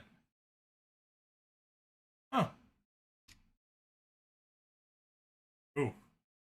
Oof. Okay, well, that's no good.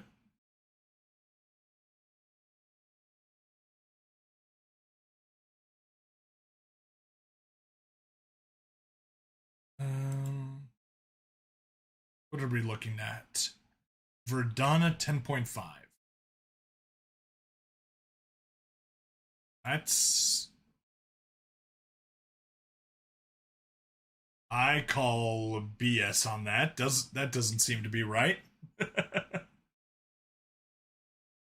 Although, to be fair, the default text box size actually isn't that bad.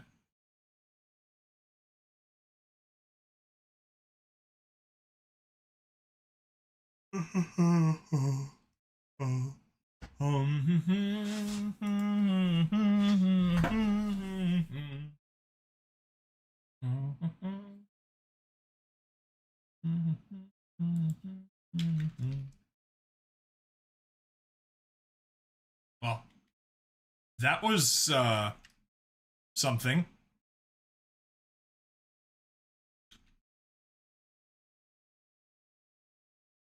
Yeah, black background definitely. Definitely not what we were looking for. Okay, well, let's just ramp the size up to 30. Oh yeah, that font. Yeah, no. I'm not going to be okay with that font.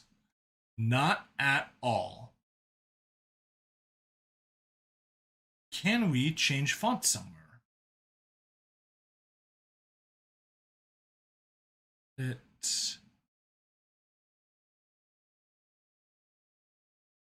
copy paste text only. That's hang on.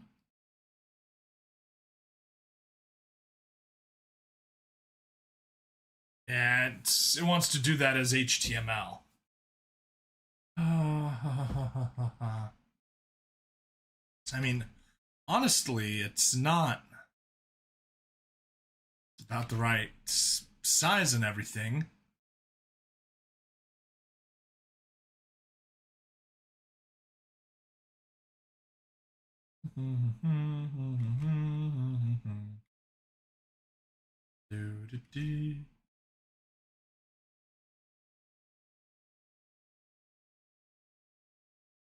Season. It's, I don't know. Font seems a little boring. Might just be because it's in dark on light.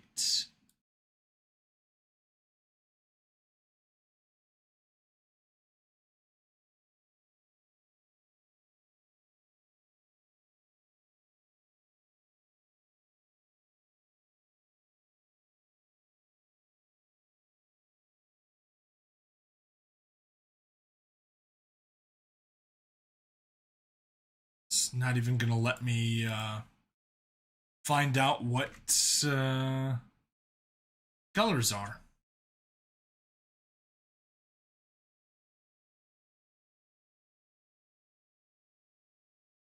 Oh? Okay. That I think I can do.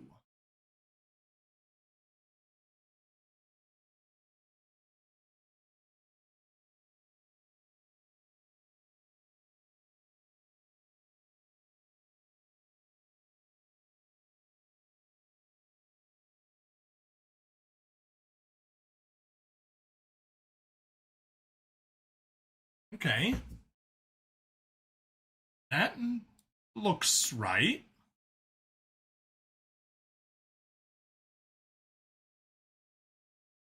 Yeah, okay. Background color.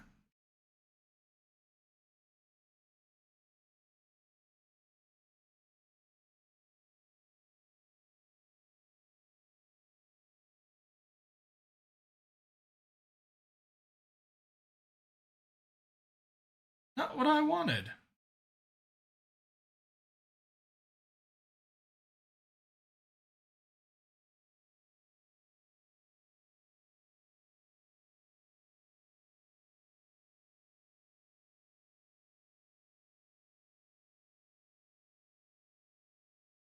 Huh. Okay. Yeah, we got the right background color, but that doesn't help us if it's not the actual background color. Collapse toolbar, expand toolbar, bold, italic, underline. Oh, there's font. Oh, and it is Verdana. Weird.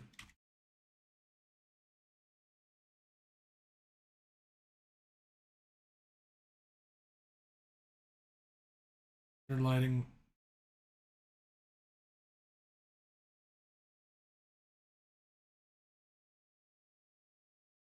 Do do do do do do do do.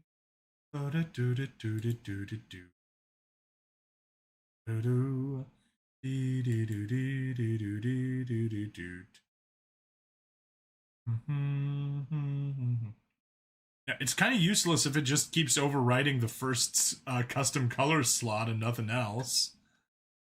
Whatever. Okay.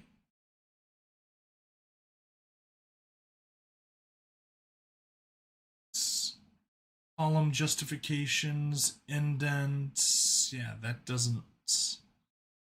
Plus overflow.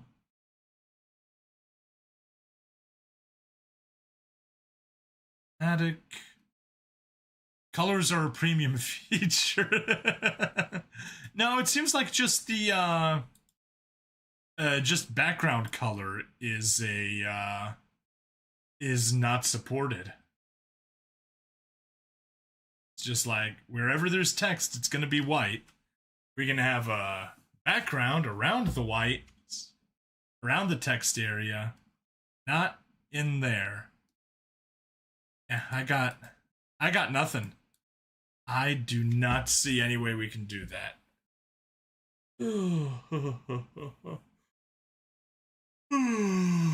A background for a background. Well, no, because no matter what, we'll still get the white. I mean, I got no problem doing multiple layers, but no, it just does not seem like it's something we can do here. Annoying, because this would actually be much nicer if we could get away with it. But we can't. I know. Very darn. Right, let's go. Shortcut. Text background color.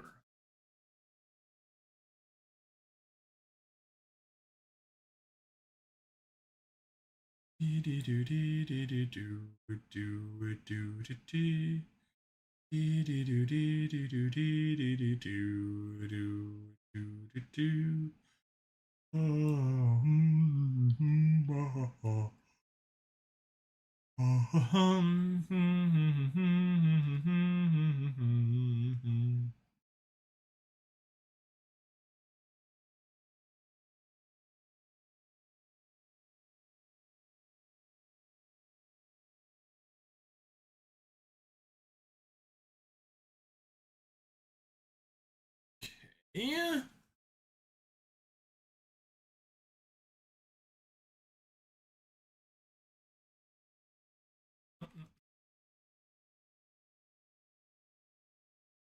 F.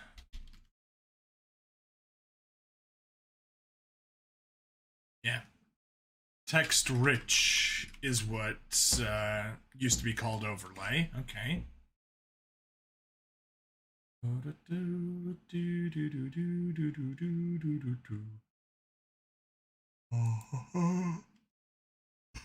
Alright, let's see if they teach me anything here.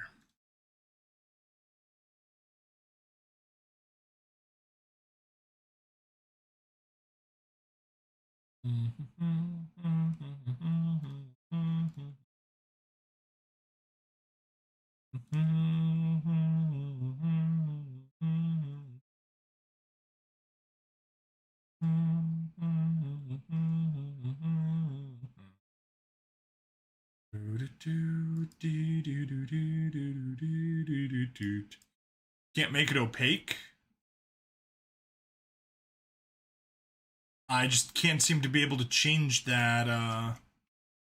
Can't change it to be black, and it just doesn't fit the theme if it's white background.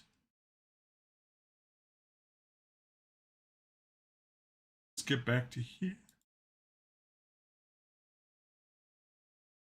Yeah, it's changing the background. Oh, hang on.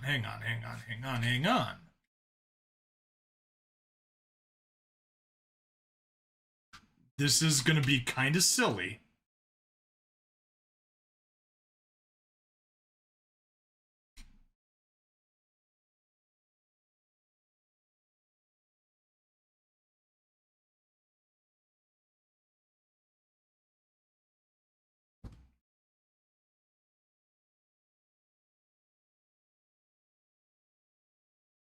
But why does it have to have that little...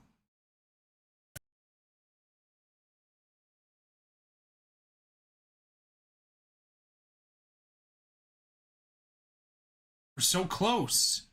It didn't delete the background color when you removed the text. Yeah, yeah.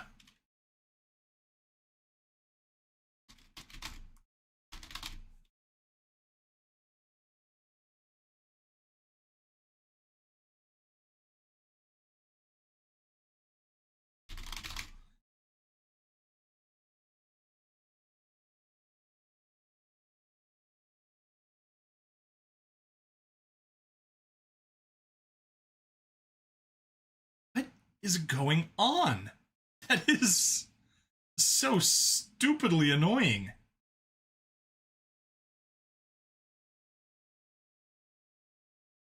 All right, let us go ahead and delete you. Re-add text rich. We have the right background color. We have the right text color. We've got it at 72. Now we said 30. Oh, I know. Copy from here.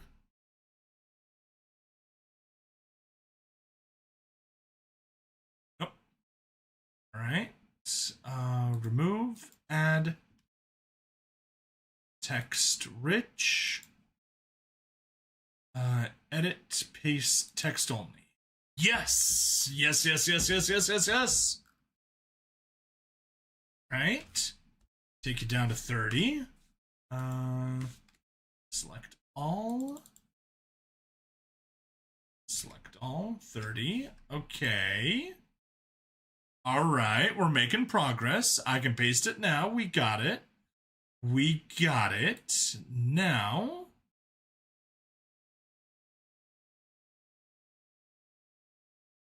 Let's get back to Word.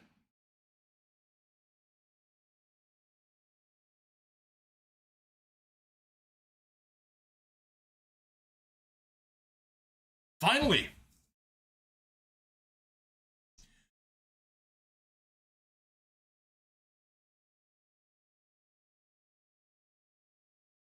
Oh, no, that looks horrible. That also looks horrible.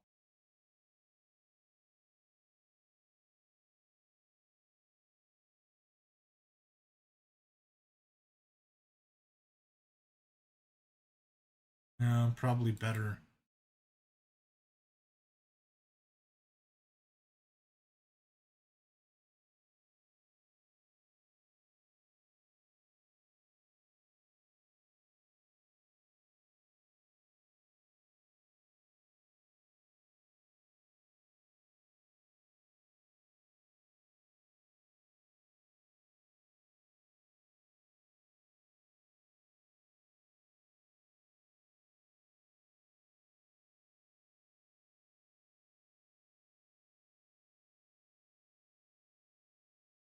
All right. I guess we can try this.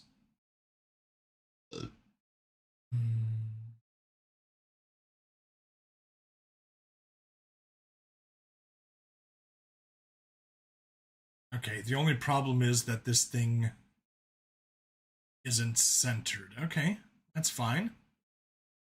Background size.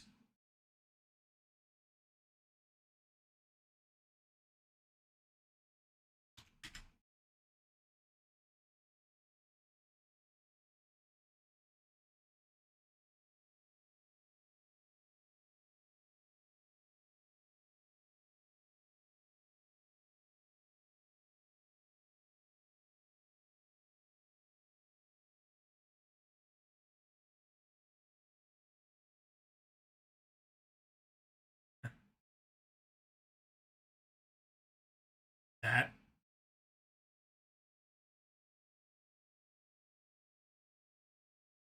legitimately looks decent.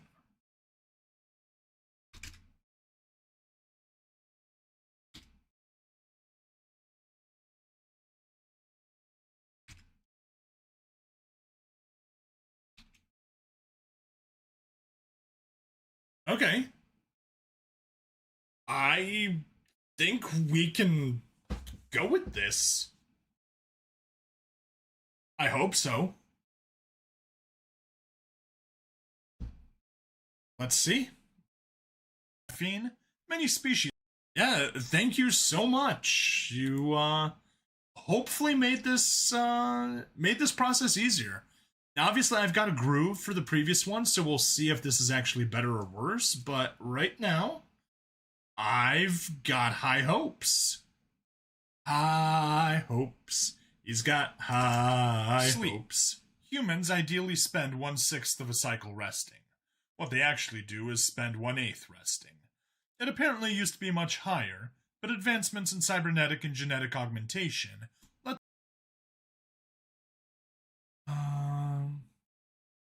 However, I still kind of need to follow the same policy here. Once we get to durability and before we hit pets. Reduce their need for. Don't wake a sleeping human unless there's an emergency, such as the ship is about to crash or be boarded by pirates. If you do have to wake a human, do so from at least twice the length of their arms away. Ensure caffeine, typically in the form of coffee, is readily available. Augmentation. Pretty much every human has some level of genetic, cybernetic, and nanobot augmentation. An unaugmented human is a bit scary in a direct fight. Most humans can punch through meters of graphene-reinforced titanium gold alloys. No, we have no idea how their nervous system is able to handle the augments. Durability. Between their augments and natural sturdiness, they will often take damage to their dermal layer and not even notice it. Slight bleeding or localized discoloration of their skin after an impact is not a reason to rush them to medical, despite their protests. Yes, we realize that either of those things would be, and is, reason to do so for anyone else. These beings in question can lose limbs, somehow not die of shock, get a replacement, and be back up on their feet. Hours. Try not to be too disturbed. Pets.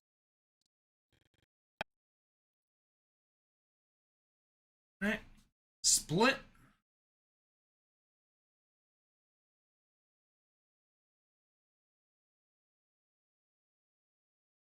Copy filter. Copy current. Paste filter.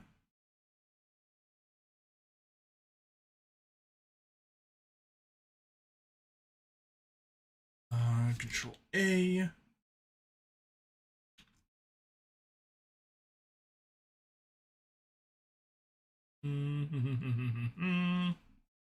Control Shift V. Yes, yes, yes, yes, yes, yes.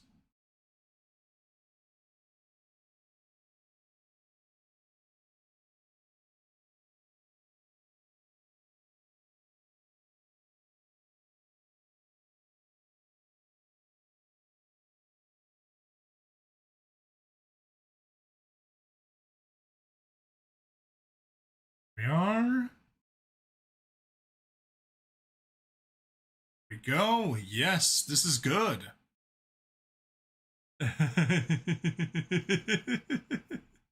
I expect 20% by the end of the month. No! No, he increased productivity. No! Xenomorph has thwarted Joe. I shall end thee. You shalln't. Thou must be punished for crimes. Judgment. Minos Prime, but as a brick. Brick 8. I have orders of Frume. Yes, Majesty. All right. 1080 minus 924 divided by 278. Okay. Go. That's looking good. Not be too disturbed. Wait, Alt WF. And we'll get to boredom.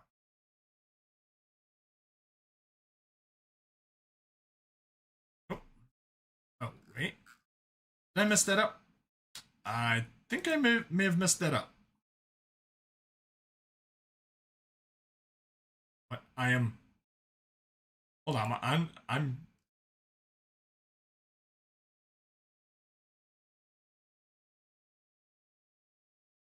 Oh.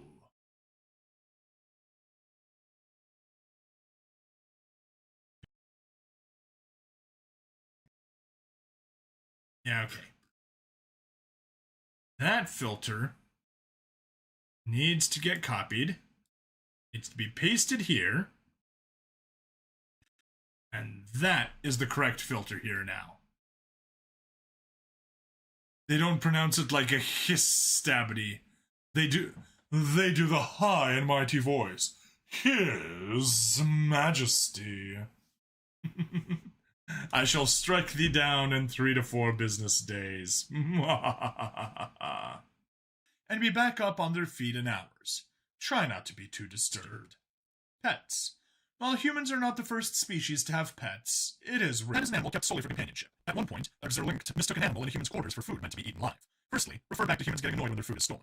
Secondly, when the human in question found out that their pet had been eaten, the law enforcement for the sector ended up traumatized. So long as you do not harm them, most human pets enjoy being stroked. However, many are also unaware of their strength and may unintentionally injure beings. Humans also have a tendency to walk up to massive predators such as the Infernus catus and somehow make them pets. You get used to it eventually. Attacking a human. Don't. If for some ominous forsaken reason you have to, go get friends and a lot of anti-tank guns. That, or other humans. Preferably both. In general, however, it's a bad idea. Boredom. Many species experience boredom. Humans experience it faster. They're known for their tendency to tinker with things when bored. Do not let them get bored, especially not a human engineer. While a bored human engineer sometimes leads to beneficial new discoveries, they're often not worth the damage to planets, star systems, causality, sanity. Sports. Go. Split. Select. A. Control Shift. V. Line break. Pets. Attacking a human.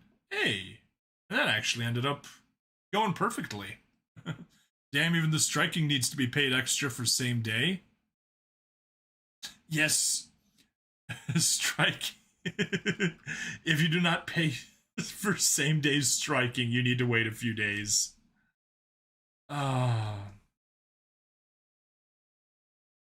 Right, let's go to close.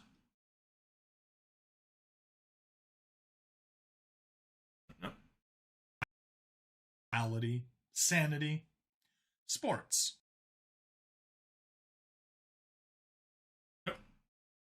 Yep, and I messed it up.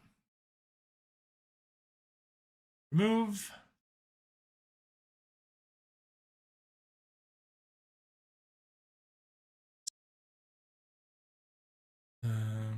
Copy filter. Paste filter. Control A, Control Shift V. Uh-oh. Copy. A. Control Shift V. Good. Reduce. Close. Cybersecurity. Death.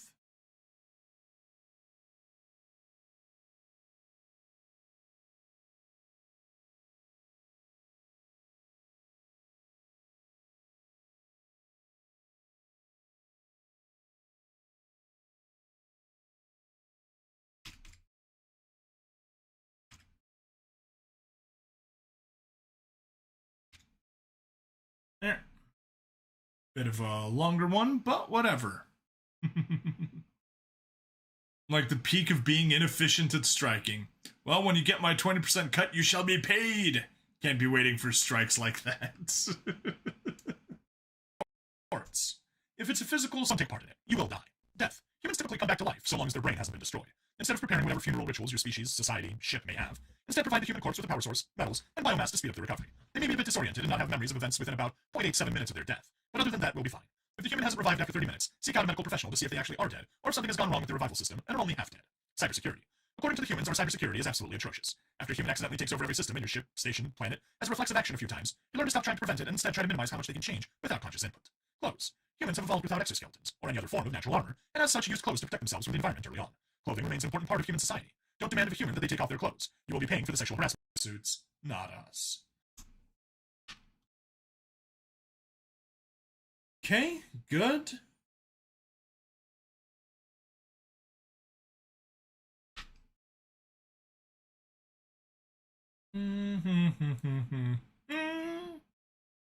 We'll do that much.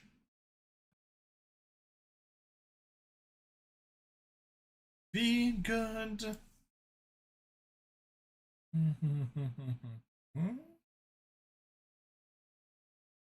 There. Trim you down. And 1080 minus 912. 84. Alright, good. Not us. If you see a human lawyer, run. Harassment lawsuits. Lawyers. If you see a human lawyer, run. If a human lawyer sees you, run faster. If a human lawyer is against you in a court case, give up before your sentence gets worse. If you see a human running away from something, it's probably a lawyer that they're running away from. Try to keep up. If caught by a human lawyer, attempt to do as little action as possible. If you don't provide them any stimulus, they'll typically entertain themselves by filing petabytes of lawsuits on your behalf, regarding particulates in the air, instead of something worse. No sudden movements. Notable personality psychological differences by associated homeland. Canadians don't feel cold, Russians don't feel fear, and Americans are always more heavily armed than others. Anthropomorphization. We didn't have a term for this before the humans showed up. Humans will coax computers and name vehicles. Yes, they realize that the rock on their desk is neither alive nor sentient. Questioning their intelligence over the issue will get you nothing but irritation from them.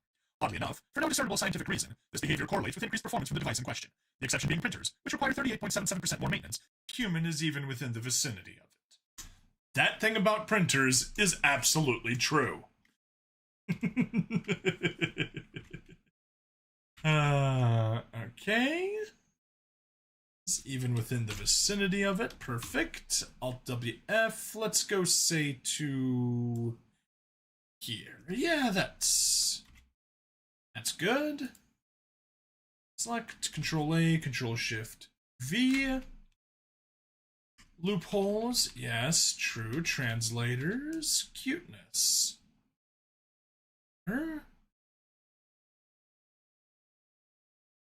Shorten it up. And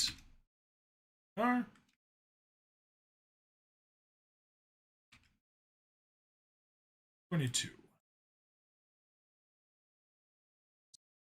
If a human of it. Percussive maintenance. It shouldn't work. It works, but it really shouldn't. Do note the exception of printers. If percussive maintenance is performed on them, order a new printer. Cuteness. If your species has fur and large eyes, a human is practically guaranteed to want to pet you at least once. Tell them to stop, and they'll typically comply. If not, file a complaint with Sapient Resources. Translators. Figuring out the primary human language is going slowly. They often speak in cultural references and oxymorons. If they say something offensive, make sure it's translated properly before getting mad. We have this issue every time a new species is found and integrated into the Union. But this one, in particular, is especially troublesome. Loopholes. Humans will find loopholes. Galactic Code of Law had to be updated on technicalities because of them a total of 1,299 times as of this writing, including spectacles such as including matter and antimatter in the definition of theft. How to Avoid Human Lawyers 101. Best-selling book right there.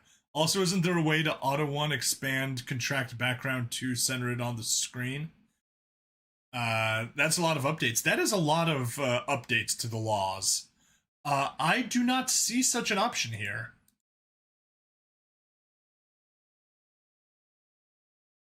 It's not showing anything like that.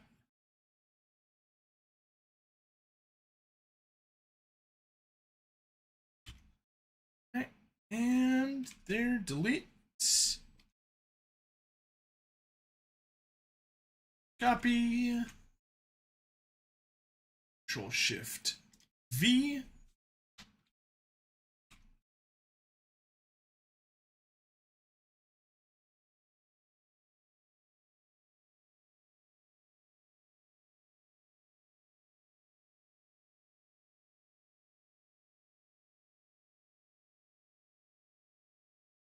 That up.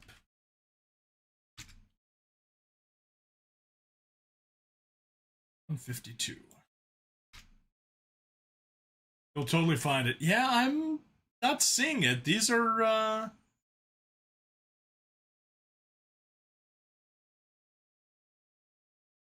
huh. Alright, let me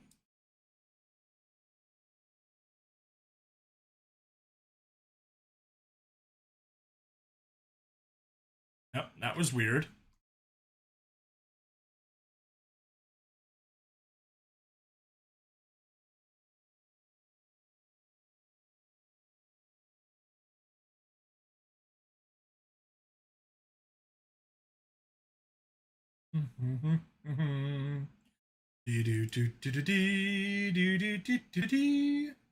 Bum bum bum bum ba bum bum.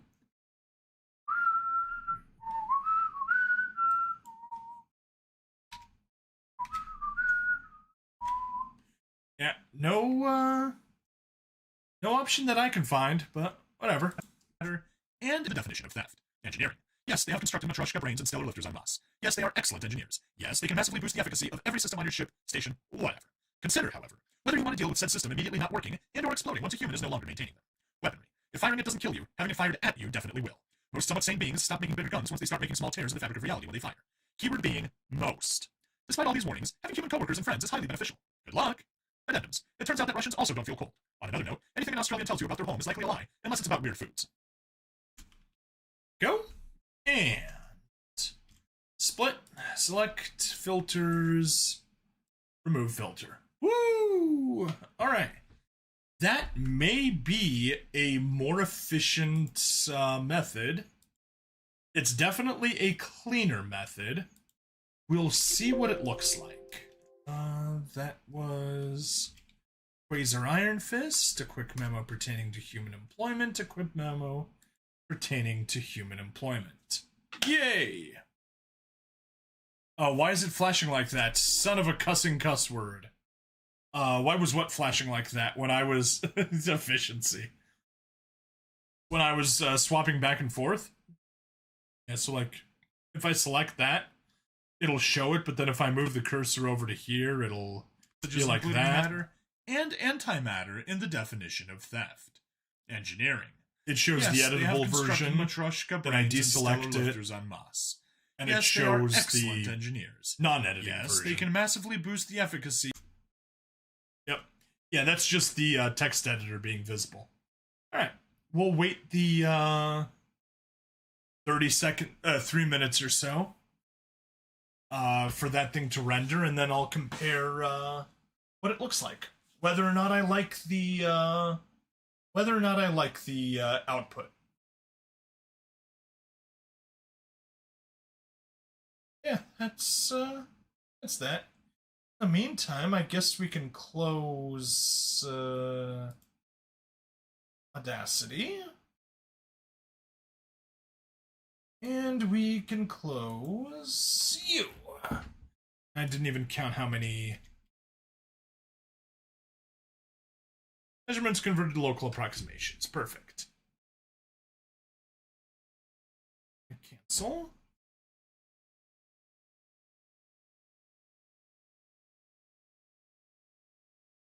Stroked. Yes.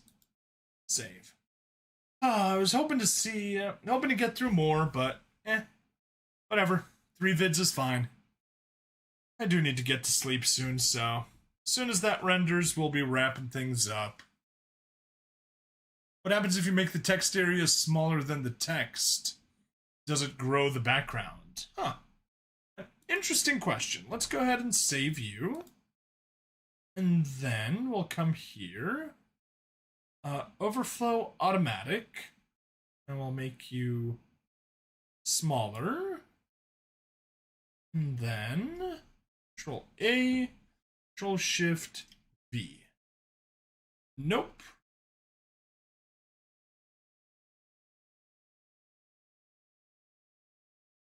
Doesn't look like it, but if I say type, nope.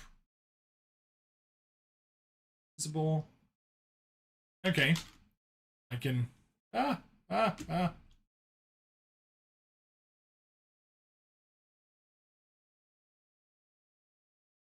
can keep typing.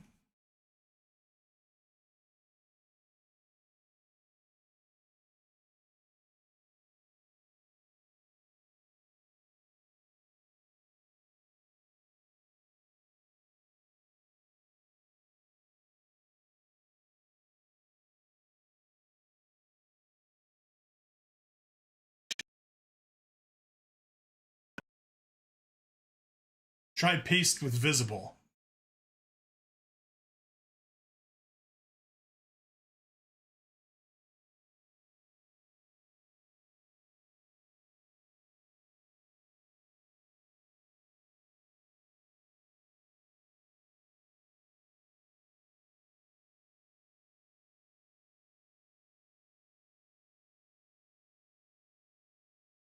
Yeah, I mean, you just still get to see it, and it'll extend out past the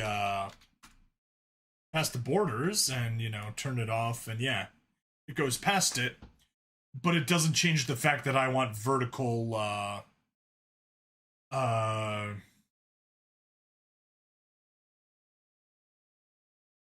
I want it to be vertically centered as well. And there is no good option here to get vertical centering.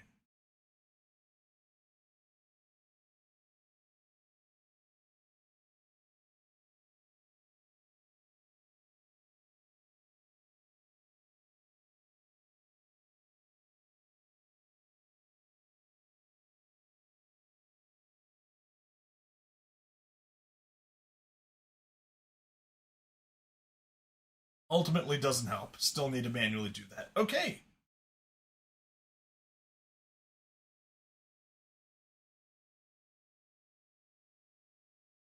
Measurements converted to local. Okay, that's what it looks like now. Compared to what it used to look like. Here's our Iron Fist. Let's grab brief update to the university rules. A brief update to the university. Since there have been a few issues integrating human students, posted here will be in order to have then point core humans take the mind sort of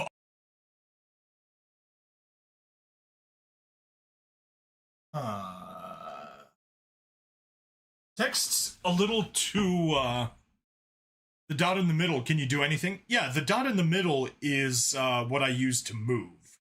Here, let me get back to it. So the dot in the middle is just my movement option.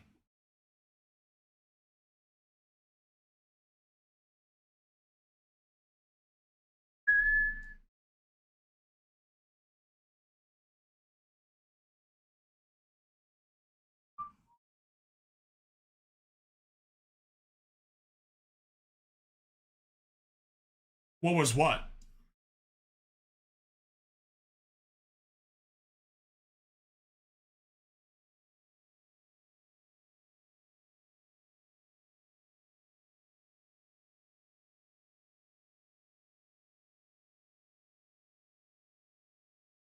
Can I right click it? Nope. I can do paste and things like that when right clicking, but that's targeting the stuff in the back. Left clicking it just allows me to move, nothing else. Move it up, move it down, move it left, move it right, blah, blah, blah. Just heard some weird ring. Oh. Don't know. Ping. Yeah, I don't know. Sorry.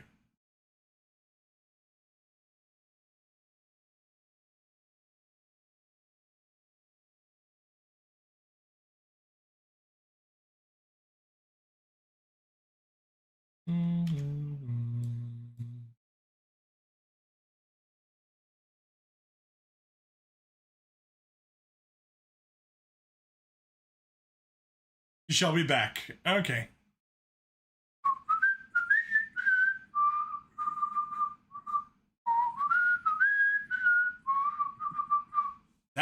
That was me whistling. Xenomorph, you are victorious! Yeah. That was part of the riding theme. Alright.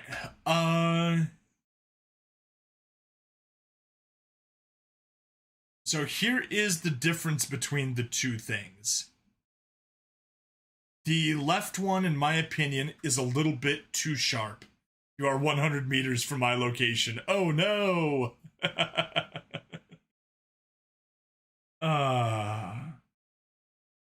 Alright, so just here's what I'm thinking. This is a tiny bit too sharp. I think it needs to be softened a little bit. And maybe the text needs to be made a little darker.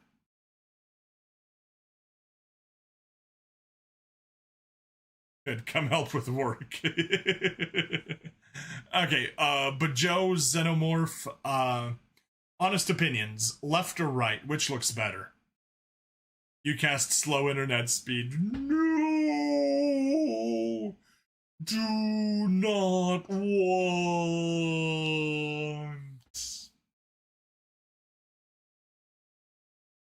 Ugh.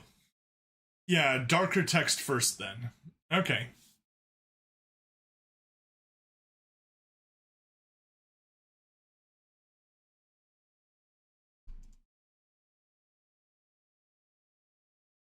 The pixels! Ah! The pixels!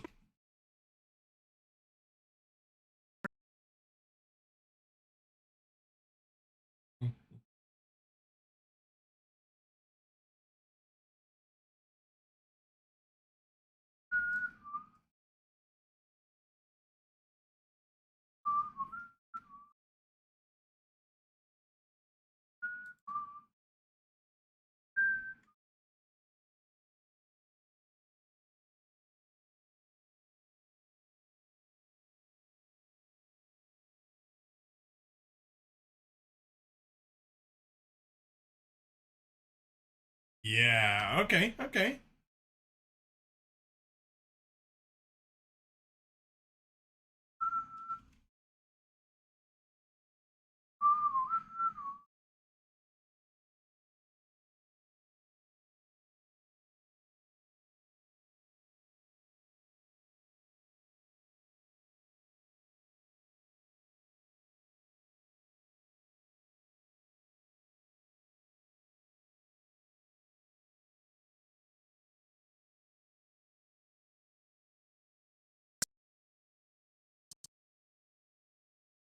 Yeah, okay, good.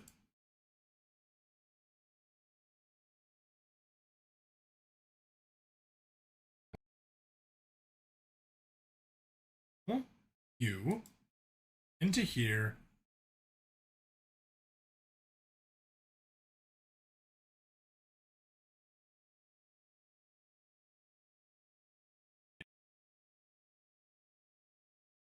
Select all. You.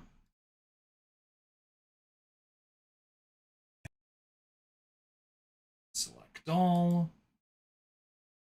Select you.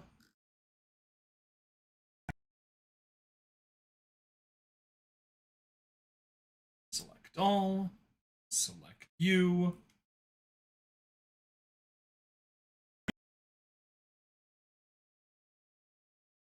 Select all. Select you. Select all. Select you. There.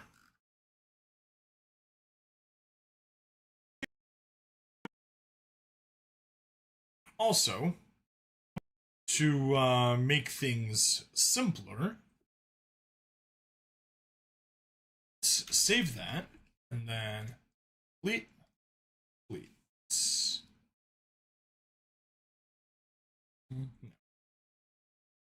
Split.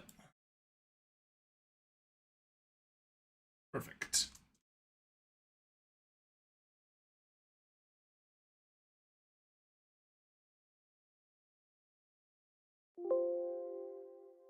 Yes, overwrite. And this way it'll load up faster since we're only doing about 30 seconds of it.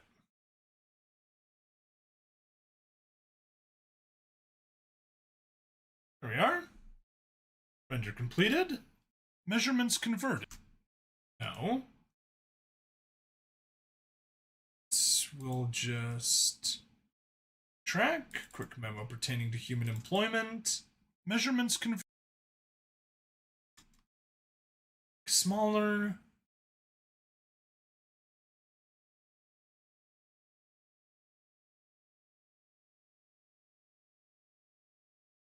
You know what? I think that's perfect.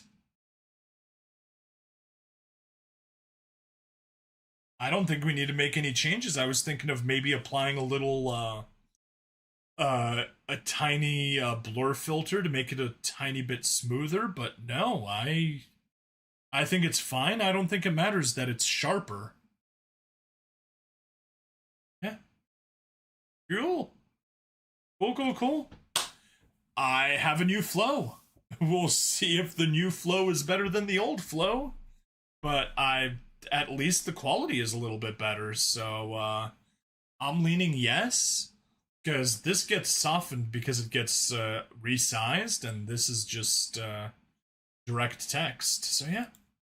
Close, close, and